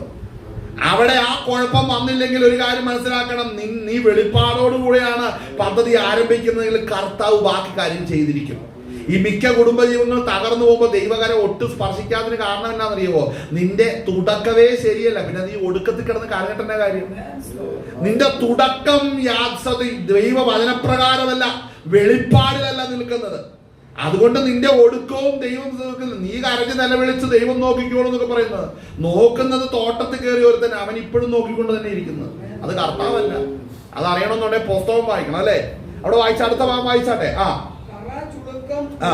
ഒന്നുമില്ലാതെ സഭയെ ശുദ്ധയും നിഷ്കളങ്കയുമായി തനിക്ക് തന്നെ തേജസ്സോടെ മുൻനിർത്തേണ്ടതിനും തന്നെത്താൻ അവൾക്ക് വേണ്ടി ഏൽപ്പിച്ചു കൊടുത്തു. അപ്പൊ മനസ്സിലായി, ഇതിന്റെ ഇടയിൽ ഒരു സാധ്യതയില്ല. ഞാൻ ആദ്യം പറഞ്ഞു പോരാട്ടം ഏത് വിധത്തിലാന്ന് മനസ്സിലായോ? നിങ്ങൾക്ക് പോരാട്ടമുള്ള ജഡരക്തങ്ങളുടെ വാഴ്ചകളും അധികാരങ്ങളോടും ഈ അന്ധകാരത്തെ ലോകാദികളുടെ സ്വർണ്ണങ്ങളും ദുഷ്ടാത്മ സേനകളൊക്കെ എന്ന് പറയുമ്പോൾ നിന്റെ കുടുംബത്തിന്റെ അകത്ത് ഭാര്യ ഭർത്താവിന്റെ ബന്ധത്തിന്റെ ഇടയിൽ സാത്താൻ കയറി വരുന്നുണ്ട്. അതിനെയാണ് ആദ്യം ജയിക്കേണ്ടത്. ആദ്യം ജയിക്കേണ്ടത് അവിടെയാണ്. എന്തുകൊണ്ടാണ്? മറ്റൊന്നിലുമല്ല, കുടുംബ ജീവിതത്തിൽ സാത്താന്റെ അധിനിവേശം വരുമ്പോൾ അതിനെ ജയിക്കാനാണ് കൃപ പ്രാപിക്കേണ്ടത്. മനസ്സിലാക്കണം. അപ്പൊ കുടുംബം എന്ന സിസ്റ്റത്തിൽ സാത്താൻ കയറിയാൽ അതിൽ നിന്ന് വിടുതൽ പ്രാപിക്കാനാണ് ആദ്യം ദൈവസന്നിധിയിൽ മുട്ടുമടക്കേണ്ടത്. ആമേൻ. ഭർത്താവാണെങ്കിൽ മകനെ നീ ക്രിസ്തുവിന്റെ സ്ഥാനമാണ് അർഹിക്കുന്നത്. ഭാര്യയാണെങ്കിൽ നീ സഭയുടെ സ്ഥാനമാണ് അർഹിക്കുന്നത്. സഭ ക്രിസ്തു സഭയെ സ്നേഹിച്ചതുപോലെ അതുപോലെ സഭ ക്രിസ്തുവിന് സകലത്തിന് കീഴടങ്ങിയിരിക്കണം. ഇത് രണ്ടും ആക്റ്റീവ് ആണെങ്കിൽ അതിന്റെ നടുവിൽ പരിശുദ്ധാത്മാവ് ശക്തിയോടെ ഇടപെടുകയും ചെയ്യും. മനസ്സിലാകുന്നുണ്ടോ? ഹല്ലേലൂയ. അതുകൊണ്ട് മനസ്സിലാക്കണം, ആത്മാവില്ലാതെ ഒരു പരിപാടി നടക്കാൻ ചിലരൊക്കെ പരാജയപ്പെട്ട് കിടക്കുകയാണ് ഈ വിഷയത്തില്. കുടുംബജീവിതം ആരംഭിക്കുമ്പോൾ മനസ്സിലാക്കണം, ഈ മേഖലകളിൽ നീ ശക്തനല്ലെങ്കിൽ പരീക്ഷാ കാലത്തിൽ നീ തകർന്നു പോകും. പരീക്ഷിക്കുവാൻ വരുന്ന ഒരുവനുണ്ട്. കുടുംബം എന്ന ദൈവ വ്യവസ്ഥയെ തകർക്കുവാൻ ശത്രുവാകുന്ന പിശാച് ഇന്നും വരുന്നുണ്ട്. അതിനെ ജയിച്ചേ മതിയാവത്തുള്ളൂ. തുടർന്ന് വായിച്ചേ, വേഗം വായിച്ചു തീർക്കാം. വായിച്ചേ. 27 കറ, ചുളുക്കം, സ്വതം മുതലായ ഒന്നും ഇല്ലാതെ സഭയെ ശുദ്ധവും നിഷ്കളങ്കയുമായി തനിക്ക് തന്നെ. വേഗം വായിക്കണേ. തന്നെത്താൻ അവൾക്ക് വേണ്ടി ഏൽപ്പിച്ചു കൊടുത്തു. അവണ്ണം ഭർത്താക്കന്മാരും തങ്ങളുടെ ഭാര്യമാരെ സ്വന്തം ശരീരങ്ങളെ പോലെ സ്നേഹിക്കേണ്ടതാകുന്നു. കണ്ട, സ്വന്തം ശരീരങ്ങളെ പോലെ സ്നേഹിക്കേണ്ടതാകുന്നു എന്ന് പറഞ്ഞാൽ അർത്ഥം തന്നെ സ്വന്തം ശരീരം പോലെ സ്നേഹിക്കുന്നതായിരുന്നെങ്കിൽ, സ്തോത്രം, ഹല്ലേലൂയ, ഈ ആദാമിനില്ലാത്ത വിശപ്പ് ഹവ്വായിൽ ഉണ്ടോ എന്ന് ആദാം അന്വേഷിക്കുമായിരുന്നു. മനസ്സിലായോ പറഞ്ഞെന്നാന്ന്? ആദാം തിരിച്ചറിയണമായിരുന്നു ഹവ്വായുടെ വിശപ്പന്നായിരുന്നെന്ന്. ഇല്ല പിന്നെ ഈ പഴം പറിച്ചു തിന്നാൻ നേരത്ത് ആദാം അറിയണമായിരുന്നു ഹവ്വായുടെ ആവശ്യം എന്നായിരുന്നു. ആമേൻ. ആ അറിവില്ലാതെ പോകുമ്പോഴാണ് അവിടെ ശത്രു കയറി വരുന്നത്. ഹല്ലേലൂയ. ഭർത്താവിന്റെ ആവശ്യം എന്നാന്ന് ഭാര്യ അറിയണം, ഭാര്യയുടെ ആവശ്യം എന്നാന്ന് ഭർത്താവും അറിയണം. ദൈവത്തിന്റെ വചനം പറയുന്നത് എന്നാ? നിന്റെ സ്വന്തം ശരീരത്തെ പോലെ സ്നേഹിക്കണം. ഇല്ലെങ്കിൽ എന്നാ പറ്റുന്നേ? അവിടെ വായിക്കുന്ന എന്താണ്? അവിടെ വായിക്കുന്ന അവണ്ണ ഭർത്താക്കന്മാരും തങ്ങളുടെ ഭാര്യമാരെ സ്വന്തം ശരീരങ്ങളെ പോലെ സ്നേഹിക്കേണ്ടതാകുന്നു. അടുത്തത് അപ്പോൾ മനസ്സിലാക്കണം, ഇന്ന് ഭാര്യ സ്നേഹിക്കുന്നവർ തന്നെത്താൻ സ്നേഹിക്കുന്നു. ചില നാരായണത്വ ഭ്രാന്തന്മാരുണ്ട്, ശരീരത്തിന്റെ അല്ലെങ്കിൽ ഗദർദേശത്തെ ഭൂതം, അവനെങ്ങനെ ശരീരത്തെ തന്നെ ദണ്ഡിപ്പിക്കുമായിരുന്നു, അല്ലെ? ചതക്കുകയും മുടിക്കുകയും ചെയ്തുകൊണ്ടിരിക്കുകയായിരുന്നു. അതെന്തുകൊണ്ടാണെന്ന് ചോദിച്ചു കഴിഞ്ഞിട്ടുണ്ടെങ്കിൽ അവൻ ശരീരത്തെ കുറിച്ച് പ്രത്യേകത ഒന്നുമില്ല. അതായത് ഇവിടെ വചനം പറയുന്നു, നിന്റെ ശരീരം എങ്ങനെയോ അങ്ങനെ തന്നെയാണ് നിന്റെ ഭാര്യയും ദൈവം ആക്കി വെച്ചിരിക്കുന്നത്. ആമേ. അത് ചിലര് ടെസ്റ്റ് ചെയ്യാനാണെന്ന് ഒന്ന് കുലിച്ച് നിർത്തി മുതുകിന് ഇടിക്കുന്നത്, അല്ലെ? ടെസ്റ്റ് ചെയ്യാണ് ഇതിന്റെ ശരീരത്തിന്റെ ഭാഗം തന്നെയാണോ. ചിലർ മരച്ചിരിക്കുന്നത് തോന്നും. പൊട്ടച്ചൊല്ലും കളിവാക്കി ഞാൻ പറയുന്നതല്ല, ചിലരുടെ സ്തോത്രം ഹല്ലേലൂയ പാപ സ്വഭാവത്തെ വെളിപ്പെടുത്താനാണ് ഞാൻ ഇത് പറഞ്ഞത്. ആമേൻ. സ്തോത്രം ഹല്ലേലൂയ. സ്തോത്രം. ദൈവ സന്നിധിയിൽ ഇതിനൊക്കെ കണക്ക് ബോധിപ്പിക്കേണ്ടി വരും. അപ്പോൾ ഒന്നാമത് സാത്താൻ കയറി വരുന്നത് അവിടെ കുടുംബത്തിലാണ്. അടുത്തത് അവിടെ കയറി വരുന്നത് അടുത്ത് വായിക്കണമെന്നുള്ളത് നമ്മൾ സ്തോത്രം ഹല്ലേലൂയ ഹല്ലേലൂയ. സ്തോത്രം സ്തോത്രം സ്തോത്രം സ്തോത്രം. അതിന്റെ 6ന്റെ ഒന്ന് വായിച്ചേ. മക്കളെ നിങ്ങളുടെ അമ്മയപ്പന്മാരെ കർത്താവിൽ അനുസരിക്കുവിൻ. മക്കളെ നിങ്ങളുടെ അമ്മയപ്പന്മാരെ കർത്താവിൽ. അപ്പോൾ ശ്രദ്ധിക്കണം, അപ്പോൾ മാതാപിതാക്കന്മാർ ആരാണെന്ന് ഓർക്കണം. അഭിഷിക്തരാണ്, ക്രിസ്തുവിന്റെ വെളിപ്പാടുള്ളവരാണ്, സഭയുടെ വെളിപ്പാട്. അപ്പൻ ക്രിസ്തുവിന്റെ വെളിപ്പാടുള്ളവനായിരിക്കണം. ഭാര്യ സഭയെ കുറിച്ചുള്ള വെളിപ്പാടുള്ളവനായിരിക്കണം. ക്രിസ്തു സഭയെ സ്നേഹിച്ച വെളിപ്പാട് ആർക്കൊണ്ടാണ്? ഭർത്താവിനുണ്ടായാലും. ഭാര്യയ്ക്ക് എങ്ങനെ ഉണ്ടാകണം? സഭയ്ക്ക് ക്രിസ്തുവിന് സഭ കീഴ്പ്പെട്ടിരുന്നത് പോലെ സകലത്തിനും കീഴ്പ്പെട്ടിരിക്കണമെന്നുള്ള ആ വെളിപ്പാടോടുകൂടി എന്റെ ഭാര്യ ഉണ്ടായിരിക്കുന്നത്. ഇവർക്കുണ്ടാകുന്ന മക്കൾ ഉണ്ടാകുകയാണല്ലോ. അപ്പം അപ്പന്റെ അമ്മയുടെ സ്റ്റാൻഡേർഡ് എന്താണെന്ന് മനസ്സിലാക്കണം. ഇവരെ ആത്മാവിനാണ് കുടുംബത്തിലെ സകല കാര്യം നിൽക്കുന്നത്. അവിടെ പൊട്ടച്ചൊല്ലില്ല, കളിവാക്കില്ല, അന്യായമായ യാതൊരു വർത്താനോ ഭവനത്തിലില്ല. ഉണ്ടോ? കാര്യം എന്നാ? അത് ആത്മാവിൽ നിറയപ്പെട്ട ഒരു കുടുംബജീവിതമാണ്. അവർക്ക് ജനിക്കുന്ന മക്കളുടെ കാര്യമാണ് ഇവിടെ ഈ പറയുന്നത്, അല്ലെ? അവിടെ പറയുന്നത് എന്താണ്? മക്കളെ ആ കർത്താവിൽ എന്ന് പറഞ്ഞ കർത്താവിൽ നിന്ന് പ്രാപിച്ച അഭിഷേകം അവരിലുണ്ട്. അതുകൊണ്ട് അവർ ദൈവസന്നിധിയിൽ പ്രൂവലാണ്. അവർ ദൈവസന്നിധിയിൽ സാക്ഷ്യം വഹിക്കുന്നവരാണ്. ദൈവത്തിന് അവരെ പ്രസാദകരമാണ്. കാര്യം ദൈവത്തിന്റെ ആത്മാവരിലുണ്ട്. അപ്പൊ ആത്മാവില്ലാത്ത കുടുംബജീവിതം ഇതിന്റെ അടുത്ത് പറയുന്നില്ല കേട്ടോ. അഭിഷേകമില്ലാത്ത അപ്പന്റെ അമ്മയുടെയും കാര്യവും അവർക്ക് വരുന്ന പ്രശ്നമൊക്കെ അവരവർ തന്നെ എങ്ങനെയും നോക്കിക്കോണം. ഒരിടത്ത് നടന്നില്ലേ, ഒന്നേ ജയിലിൽ പോവുകയോ സൈക്കാട്രിസ്റ്റിന്റെ അടുത്ത് പോവുകയോ കൗൺസിലിംഗിന്റെ അടുത്ത് പോവുകയോ ചെയ്ത് നന്നാക്കണം. ഇത് അഭിഷേകം ഉള്ളവരുടെ കാര്യമാണ് ഞാൻ പറയുന്നത്. മനസ്സിലായോ? അഭിഷേകമില്ലാതെ എല്ലാവരും കുത്തി പറിഞ്ഞ് നടന്ന് വന്നിട്ട് ഞാൻ എന്നാ ചെയ്യേണ്ടതെന്ന് ചോദിക്കും. ഒരു കാര്യം, നീ എങ്ങനെയാ തുടങ്ങി അതാദ്യം അതേ പൊളിഞ്ഞു, ഇനി അവസാനിക്കുന്ന കാര്യമാണോ? ഇത് അഭിഷേകം പ്രാപിച്ച് സാക്ഷ്യം വഹിക്കുന്ന കുടുംബത്തിൽ ജനിക്കുന്ന മക്കളോട് പറയുന്ന ഉപദേശമാണിത്. എന്താണ് ഇവിടെ പറയുന്നത്? മക്കളെ,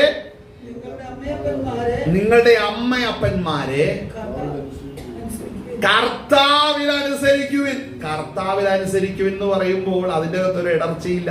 കാര്യം ദൈവത്തിന്റെ ആത്മാവിൽ നടത്തപ്പെടുന്ന കുടുംബമാണ്. ഈ അപ്പനെ അമ്മയും പഠിച്ചു കഴിഞ്ഞാൽ അവർ രഹസ്യ ജീവിതത്തിൽ എന്ത് ഹൃദയത്തിൽ കയറി വരുന്ന പാപങ്ങളെ അവർ ഹൃദയത്തിൽ ശാസിച്ചു. രഹസ്യ ജീവിതത്തിൽ പാപ സ്വഭാവത്തെ ശാസിച്ചു. അതിന് ശാസിച്ച് ജയിച്ചു നിൽക്കുന്ന മാതാപിതാക്കന്മാരാണ്. അവരെ കാണുമ്പോൾ കുഞ്ഞുങ്ങളോട് പറയുക, കർത്താവിൽ അനുസരിക്കണം. കാരണം എന്നാ? അവർ ദൈവത്തെ ഭയപ്പെടുന്നു. അതുകൊണ്ട് നിങ്ങൾ ദൈവനിമിത്തം ക്രിസ്തു നിമിത്തമാണ് അവരെ ഭയപ്പെടേണ്ടത്. ചിലർക്ക് ഈ പീഡനത്തിന്റെ വെളിപ്പാടേ ഉള്ളൂ കേട്ടോ. മനസ്സിലാവുന്നുണ്ടോ? ഞാനിങ്ങനെ കുത്തിമറിഞ്ഞൊക്കെ നടക്കും, മക്കളെ നിങ്ങൾ നന്നായിക്കണം. അങ്ങനത്തെ കാരണവന്മാരുണ്ട്. ഞാനിങ്ങനെയൊക്കെ പോവുള്ളൂ. വചനം എന്താണോ പറയുന്നത്? കുഞ്ഞുങ്ങൾ അമ്മയപ്പന്മാരെ കർത്താവിലനുസരിക്കണം. ഇവ തിരിഞ്ഞു നോക്കിയിട്ട് നല്ല പ്രായം വഴി ഇവന്റെ വഴി നടന്നിട്ടായിരിക്കും നടക്കുന്നത്.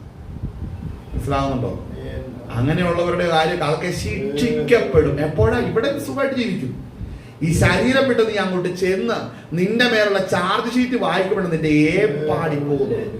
വായിച്ചാട്ടെ, വായിച്ചോ. കണ്ടോ? അത് ന്യായമല്ലോ. അപ്പോൾ ദൈവത്തിന്റെ ആത്മാവിന് കീഴ്പ്പെടുമ്പോൾ അത് ന്യായമാണ്.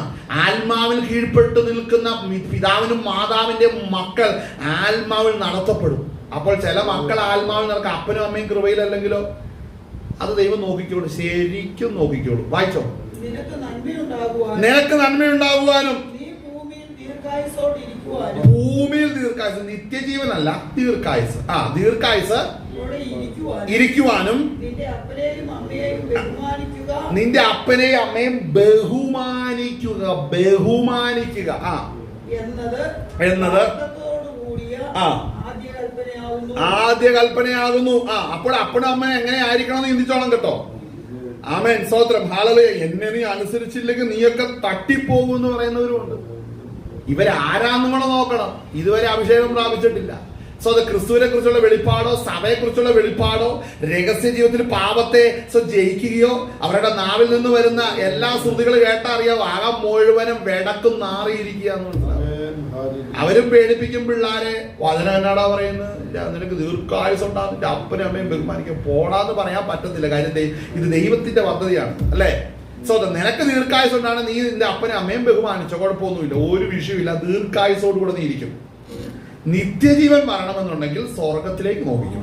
മനസ്സിലാകുന്നുണ്ടോ? നിത്യജീവൻ വേണമെങ്കിൽ കാൽവരിയിൽ തകർക്കപ്പെട്ട ദൈവപുത്രനിലേക്ക് നോക്കിക്കോണം. ഈ ലോകത്തിന്റെ രൂപം ഒഴിഞ്ഞു പോകും. നിത്യജീവനായി നീ ദൈവസന്നിധിയിൽ നിൽക്കുമ്പോ സ്വതന്ത്രം അവരനുസരിക്കാതെയും സ്വതന്ത്രം ദൈവത്തിന് കീഴടങ്ങാതിരിക്കുന്ന മാതാപിതാക്കന്മാരുടെ മക്കള് സ്വർഗത്തിൽ പോവുകയും ചെയ്യും. ഒരു പ്രതിഫലവും ഇല്ലാതെ താഴെ വായും പൊളിച്ച് ഈ അപ്പനും അമ്മയും ഇരിക്കേണ്ടി വരും. അങ്ങനെ ദൈവതയുണ്ട്.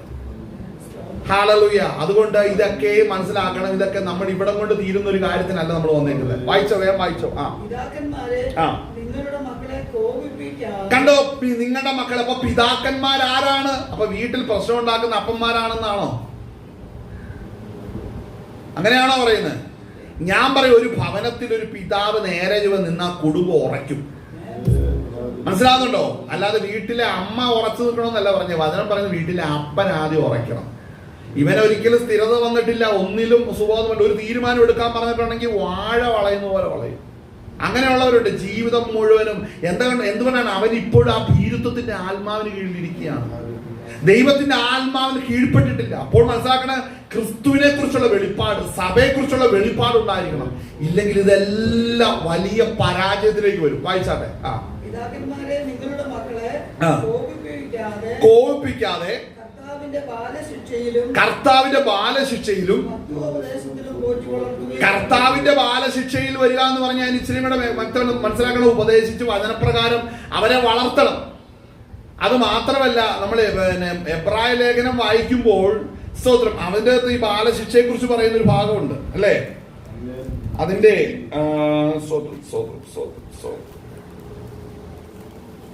ഇതിന്റെ എബ്രായ ലേഖനം 12-ാം അധ്യായം അതിന്റെ 6, 7, 8 ഒന്ന് വായിച്ചേ. അല്ല 5 മുതൽ വായിച്ചു. 12-ന്റെ 5 മുതൽ. മകനെ, ആ. കർത്താവിന്റെ ശിക്ഷ നിരസിക്കരുത്. അവൻ ശാസിക്കുമ്പോൾ ആ. ദുഷിക്കുകയും അരുത്. ആര് ശാസിക്കുമ്പോ? കർത്താവിന്റെ ശിക്ഷ നിരസിക്കരുത്. അപ്പൊ കർത്താവല്ലേ ശാസിക്കുന്നേ? വായിച്ചോ. അപ്പോൾ ഒരു കാര്യം മനസ്സിലാക്കണം. ഭൂമിയിലെ പിതാവ് അല്ലെ, ഭൂമിയിലെ അപ്പന്മാരല്ലേ, ഭൂമിയിലെ പിതാക്കന്മാര് അല്ലേ. ഏതൊരു കുടുംബത്തിൽ കുഞ്ഞുങ്ങൾക്ക് മാതാവ് പിതാവ് ഉണ്ടെന്ന് ആ പിതാവ് തിരിച്ചറിയേണ്ട ഒരു കാര്യമുണ്ട്. നീ ബാലശിക്ഷ കൊടുക്കണം. അതുപോലെ തന്നെ എന്ത് ചെയ്യണം? അടുത്തത് ഉപദേശം പറഞ്ഞു കൊടുക്കണം. അപ്പോൾ തന്നെ നീ ഒരു കാര്യം മനസ്സിലാക്കണം. ഇത് എനിക്ക് മകൻ മാത്രമല്ല, പിന്നെ ആർക്കാ? ഈ വ്യക്തി ദൈവരാജ്യത്തിന് അവകാശമാകേണ്ടവനും കൂടെ ഈ വളർന്നു വരുന്നേ അല്ലേ. സ്വന്തം കുഞ്ഞിനെ കുറിച്ച് പറയേണ്ട ഒരു കാര്യമുണ്ട്. ഇവൻ ദൈവരാജ്യത്തിന് അവകാശമാകേണ്ട കുഞ്ഞാണ് ഈ വളർന്നു വരുന്നത്. ഇത് എന്റെ കുഞ്ഞല്ല, നിന്റെ കുഞ്ഞ് നിന്നെ പോലെ ഇരിക്കുന്നേ. ദൈവത്തിന്റെ വഴിയിലാണെങ്കിൽ ആത്മപ്രകാരം വളരും. നിന്റെ കുഞ്ഞാണെങ്കിൽ നിന്റെ സ്വഭാവം എല്ലാം കാണിക്കും. നിന്റെ കുരുട്ടുവേലകളും നിന്റെ രഹസ്യ സ്വഭാവം കള്ളത്തരം എല്ലാം നിന്റെ കൊച്ചിനും കാണും. അതില്ലെങ്കിൽ മനസ്സിലാക്കണം, നിന്റെ കൊച്ച് നിന്റെ രൂപത്തിൽ നിന്ന് മാറിയെന്ന് മനസ്സിലാക്കണം. എന്താണ് ഇവിടെ വായിക്കുന്നത് ശ്രദ്ധിക്കണം. പിതാക്കൻ ആ വായിച്ച വാക്യം നമുക്ക് കർത്താവിന്റെ ശിക്ഷ നിരസിക്കരുത്. അവൻ ശാസിക്കുമ്പോൾ അല്ല, ഓക്കെ, അത് വായിച്ചോ. നമ്മൾ വായിച്ച പിതാക്കന്മാരുടെ നിങ്ങളുടെ മക്കളെ കോപിപ്പിക്കാതെ കർത്താവിന്റെ ബാലശിക്ഷയിലും പഥ്യോപദേശത്തിലും പോറ്റി വളർത്തി വരും. ബാലശിക്ഷയിലും പഥ്യോപദേശത്തിലും പോറ്റി വളർത്തണം. ഇത് വായിക്കുമ്പോൾ എന്റെ ഹൃദയത്തിൽ വരുന്ന കാര്യം. അപ്പൊ ദൈവം എങ്ങനെയാണ് ഇടപെടുന്നത് ശ്രദ്ധിക്കണം. ദൈവം ചെയ്യുന്ന എന്താണ്? അവിടെ വായിക്കുന്ന എന്താണ്? മകനെ, കർത്താവിന്റെ ശിക്ഷ നിരസിക്കരുത്. 5-ാം വാക്യം വായിക്കുന്നത് നിരസിക്കരുത്. അവൻ ശാസിക്കുമ്പോൾ മുഷികയും അരുത്. അടുത്തത് എന്ന് പറഞ്ഞാൽ എന്താ? അപ്പന്മാരെല്ലാം മനസ്സിലാക്കണം. നിന്റെ മക്കളെ സ്വന്തം ദൈവസന്നിധിയിൽ കർത്താവ് ചില കാര്യങ്ങളിൽ അടികത്തന്നിരിക്കും. അപ്പൊ ഇത് ദൈവിക സന്ദർശനമാണെന്ന് പറഞ്ഞു കൊടുക്കാനുള്ള വെളിപ്പാട് അപ്പനാകുന്ന നിനക്ക് വേണം. മനസ്സിലാകുന്നുണ്ടോ? ചിലത് എന്തെങ്കിലും കണ്ട് ഇരുന്ന് കരച്ചില്, ഇമോഷണലാണ്. അടുത്ത ഊളമ്പാറെ കൊണ്ട് വിടാൻ തോന്നിപ്പോ. എന്നാ കാരണം എന്ന് ചോദിച്ചു കഴിഞ്ഞാൽ അഭിഷേകമില്ലാതെ വളർത്തിക്കൊണ്ട് വരുന്ന ഒരു പ്രശ്നം. നിനക്കില്ല ഈ കൃപ. നിന്റെ മക്കളെ വളർത്താനുള്ള ഇതൊന്നും അറിയുന്നില്ല. ചിലർ ചെയ്യുന്നതെന്നു പറഞ്ഞാൽ ഒരു പശുവിനെയോ പോത്തിനെയോ വളർത്താൻ പറ്റുന്നവരോ മക്കളെ വളർത്തുന്നവരുണ്ട്. തിന്നാൻ മാത്രം കൊടുക്കും. ഉപദേശിക്കാൻ അറിയത്തില്ല, തിരുത്താൻ അറിയത്തില്ല, തെറ്റെന്ന് പറയാൻ അറിയത്തില്ല. അങ്ങനെയുള്ളവരുണ്ട്. പരാജയമായിരിക്കും. ഇവിടെ ശ്രദ്ധിക്കേണ്ട ഒരു കാര്യമാണ്. ഇവിടെ ദൈവത്തിന്റെ ആത്മാവ് സന്ദർശിക്കുന്നത് എങ്ങനെയാണ്? അവിടെ വായിക്കുന്നത് കർത്താവ് ശിക്ഷിക്കുന്നു, ഏത് മകനെയും തല്ലുന്നു എന്നിങ്ങനെ മക്കളോട് എന്ന പോലെ നിങ്ങളോട് സംവാദിക്കുന്ന പ്രബോധനം മറന്നു കളഞ്ഞു. അതായത് ചില സമയങ്ങളിൽ സ്വതം കുഞ്ഞുങ്ങൾ ദൈവത്തിന്റെ സന്ദർശനം വരുമ്പോൾ, അവരൊരു കഷ്ടത്തിലാകുമ്പോൾ ഈ പിതാവിനെ ദൈവം ഉപയോഗിക്കാൻ തുടങ്ങും. പിതാവിന്റെ നാവിലൂടെ ദൈവത്തിന്റെ ആലോചനകളിൽ ഈ കുഞ്ഞ് കേൾക്കണം. ശ്രദ്ധിക്കണം. പിതാവിന്റെ നാവിലൂടെ കുഞ്ഞ് ദൈവാലോചന കേൾക്കണം. പിതാവിന്റെ വായിലൂടെ കുഞ്ഞ് ദൈവാലോചന കേൾക്കണം. നിന്നിൽ അഭിഷേകം വേണം. നീ പ്രവചിക്കുന്നവനാണ്. അന്യഭാഷ അടയാളം വേണം. പിച്ചും പേയും പറഞ്ഞ് നടക്കരുത്. മനസ്സിലാകുന്നുണ്ടോ? അപ്പോൾ മനസ്സിലാക്കണം, ഒരു അപ്പന്റെ ക്വാളിറ്റി എന്ന് പറഞ്ഞാൽ ചുമ്മാ അപ്പനാകുക എന്നുള്ളതല്ല. 70-80 വയസ്സായ ആൾ അപ്പനാകുകയല്ല വേണ്ട. പിന്നെ എന്താ വേണ്ടത്? ഈ ക്വാളിറ്റീസ് വേണം ജീവിതത്തില്. ഈ കുടുംബത്തിന്റെ അകത്ത് ദൈവിക സന്ദർശനം വരുമ്പോൾ അതിനെ വിവേചിച്ച് ദൈവിക ഇടപെടലാണ് നടക്കുന്നതെന്ന് കണ്ട് അതിനെ വിവേചിച്ച് കൊടുക്കുകയും അതിനെ പൊരുള് തിരിച്ച് പറഞ്ഞു കൊടുക്കേണ്ട ഉത്തരവാദിത്തം അപ്പനുള്ളതാണ്. അപ്പൻ ഇതുവരെ ചെയ്യുന്നുണ്ടോ? ഹല്ലേലൂയ. ഭാഗം വായിക്കുമ്പോ എന്താണ് വായിക്കുന്നത്? നിങ്ങൾ ബാലശിക്ഷ സഹിച്ചാൽ ദൈവം മക്കളോടെന്ന പോലെ നിങ്ങളോടും പെരുമാറുന്നു. അടുത്തത് അപ്പൻ ശിക്ഷിക്കാത്ത മകൻ എവിടെയുള്ളൂ? എല്ലാവരും പ്രാപിക്കുന്ന ബാലശിക്ഷ കൂടാതിരിക്കുന്നു എങ്കിൽ നിങ്ങൾ മക്കളല്ല, കൗലേടയന്മാരത്രേ. അതായത് മക്കളാണെങ്കിൽ മക്കളെ ശിക്ഷിക്കണം, ഉപദേശിക്കണം, ശാസിക്കണം. നിന്റെ ഡ്യൂട്ടി നീ ചെയ്തേ കഴിയത്തുള്ളൂ. അടുത്തത് ദൈവത്തിന്റെ ആത്മാവ് ഒരു പൈതലിൽ ഇടപെടുമ്പോൾ അവന്റെ ജീവിതത്തിന്റെ വഴിത്താരകൾ പരിശുദ്ധാത്മാവ് ഇടപെടുകയും ശാസിക്കുകയും ക്രമീകരിക്കുകയും ചെയ്യുമ്പോൾ സ്വന്തം നീ അവൻ അപ്പനാണെങ്കിൽ നീ അത് വിവേചിച്ച് മനസ്സിലാക്കി കൊടുക്കേണ്ട ഉത്തരവാദിത്വം നിനക്കുണ്ട്. അതിന് നിനക്ക് അഭിഷേകം വേണം. അപ്പോൾ മനസ്സിലാക്കണം, ഹല്ലേലൂയ, ഭർത്താവിന്റെ ക്വാളിറ്റി ഏതാ? അഭിഷേകമാണ്. ഭാര്യയുടെ ക്വാളിറ്റി എന്താ? അഭിഷേകമാണ്. കുഞ്ഞും അഭിഷേകം പ്രാപിക്കണം, അല്ലെങ്കിൽ അഭിഷേകത്തിലേക്ക് നയിക്കപ്പെടുവാൻ അഭിഷേകമുള്ള ഒരു അപ്പൻ ഉണ്ടാകണം. മനസ്സിലാകുന്നുണ്ടോ? ഹല്ലേലൂയ. അഭിഷേകമുള്ള അപ്പനുണ്ടാകണം. ചിലര് ചിന്തിക്കുന്ന എന്നാന്ന് വിചാരിച്ചിട്ടുണ്ടെങ്കിൽ മക്കൾ അങ്ങ് വളർന്നോളൂന്ന്. പക്ഷെ നിന്റെ ഉത്തരവാദിത്വം നീ ചെയ്തില്ലെങ്കിൽ ദൈവം നിന്നെ പിടിക്കുന്നൊരു ദിവസമുണ്ട്. ദൈവസന്നിധിയിൽ സ്തോത്രം. നമ്മൾ ഈ യാഥാർത്ഥ്യങ്ങൾ തിരിച്ചറിയണം. അപ്പോൾ മനസ്സിലാക്കണം. നമുക്ക് സമയമില്ല, നമ്മൾ നിർത്തുകയാണ്. അവിടെ വായിക്കുന്നത് FAC ലേഖനത്തിൽ നമ്മൾ വായിച്ച വാക്യത്തിൽ നമ്മൾ നോക്കുമ്പോൾ ഈ കുടുംബ ജീവിതത്തിന്റെ അകത്തും കുഞ്ഞുങ്ങളുടെ ജീവിതത്തിന്റെ അകത്തും അടുത്തത് നമ്മൾ വായിക്കുന്നത് അതിന്റെ 5 മുതൽ 9 വരെ, 6-ന്റെ 5 മുതൽ 9 വരെ വായിക്കുമ്പോൾ ദാസന്മാരുടെ കാര്യത്തിലാണ് വായിക്കുന്നത്. ദാസന്മാരോട് പറയുകയാണ് കാര്യം. 1-ാം നൂറ്റാണ്ടിന്റെ കാലഘട്ടം നമ്മൾ നോക്കുമ്പോൾ അന്ന് അടിമച്ചന്തകളും അടിമത്വം ഉണ്ടായിരുന്നു. എന്നാൽ അവിടെ വരുമ്പോൾ സഹോദരന്മാരെന്ന് വിചാരിക്കുക, അലക്ഷ്യമായി കാണാതെ നിന്റെ യജമാനന്മാരെ വിശേഷാൽ നീ സേവിക്കണം എന്നുള്ള ഉപദേശമെല്ലാം കൊടുക്കുമ്പോൾ മനസ്സിലാക്കണം, സാത്താൻ അവിടെ ഇടം കൊടുക്കാത്ത നിലവാരത്തിൽ ഒരു ക്രിസ്തീയ ജീവിതം നയിക്കുന്നതിനെ കുറിച്ചാണ് ഇവിടെ പൗലോസ് പറയുന്നത്. അപ്പോൾ ഇതിനെല്ലാം കണക്ക് ബോധിപ്പിക്കേണ്ടതായിട്ട് വരും. ആമേൻ, സ്തോത്രം, ഹല്ലേലൂയ. അപ്പോൾ മനസ്സിലാക്കണം, നമ്മൾ ഈ വായിച്ച വാക്യത്തിലേക്ക് വരുമ്പോൾ ഒടുവിൽ അവിടെ വായിക്കുന്നതാണ് അതിന്റെ 6-ന്റെ 10 വായിക്കും. ഒടുവിൽ കർത്താവിലും അവന്റെ അമിത ബലത്തിലും ശക്തിപ്പെടുവിൻ. അടുത്തത് പിശാച് തന്ത്രങ്ങളോട് എതിർത്ത് നിൽക്കുന്നു. അപ്പൊ ഈ പിശാചിന്റെ തന്ത്രങ്ങൾ കുടുംബ ജീവിതത്തിന്റെ അകത്ത് വരും, ഭാര്യ ഭർത്താക്കന്മാരുടെ ഇടയിൽ വരും. ഭർത്താവിനോടുള്ള ബന്ധത്തിൽ ഭാര്യ നോക്കുമ്പോൾ സാത്താന്റെ തന്ത്രം ഏതാണെന്ന് ഭാര്യ ഗ്രഹിക്കണം, ഭർത്താവ് തിരിച്ചറിയണം. ഭാര്യയുടെ വിഷയത്തിൽ വരുമ്പോൾ ഏതാണെന്ന് വിവേചിക്കണം. കാരണം എന്നാണെന്നറിയോ? ഇതിന് നീ സ്വന്തം കണക്ക് ബോധിപ്പിക്കേണ്ട ദിവസമുണ്ട്. നിനക്ക് ഇഷ്ടം പോലെ ജീവിച്ച്, ജാതികൾ ജീവിക്കുന്നത് പോലെ ജീവിച്ച്, ജാതികൾ സംസാരിച്ച് അവസാനിപ്പിച്ച് ചെന്നാൽ നീ ലജ്ജിച്ചു പോകും. നീ അക്കരനാട് കടക്കുമോ എന്നുള്ള കാര്യം വലിയൊരു ചോദ്യമാണ്. പക്ഷേ ജയിച്ചു ചെല്ലുന്നവരെ ഇരുത്തുവാനാണ് കർത്താവ് നിന്റെ മേൽ കൃപ പകർന്നിരിക്കുന്നത്. അതുകൊണ്ട് കർത്താവ് പറയുന്നു, ഇവയൊക്കെ ജയിക്കണമെന്നുണ്ടെങ്കിൽ അവിടെ വചനം പറയുന്നു, ഒടുവിൽ കർത്താവിലും അവന്റെ അമിത ബലത്തിലും ശക്തിപ്പെടണം. അപ്പൊ ശക്തി പ്രാപിച്ചവരായി നമുക്ക് ദൈവസന്നിധി നിൽക്കാം. ഈ വചനങ്ങൾ സ്വർഗ്ഗം നിങ്ങളെ ബലപ്പെടുത്തുമാറാകട്ടെ. നമ്മുടെ കണ്ണുകൾ അടയ്ക്കാൻ നമുക്ക് പ്രാർത്ഥിക്കാം. ഇന്ന് കേട്ട വചനത്തെ വഹിച്ചുകൊണ്ട് നമുക്ക് ഇന്ന് പകൽ നേരം നമുക്ക് പ്രാർത്ഥിക്കാവുന്നതാണ്. സ്തോത്രം, ഹല്ലേലൂയ. നമ്മുടെ ഹൃദയത്തോട് ഇടപെട്ട ഏതെങ്കിലും വചനങ്ങൾ ഉണ്ടെങ്കിൽ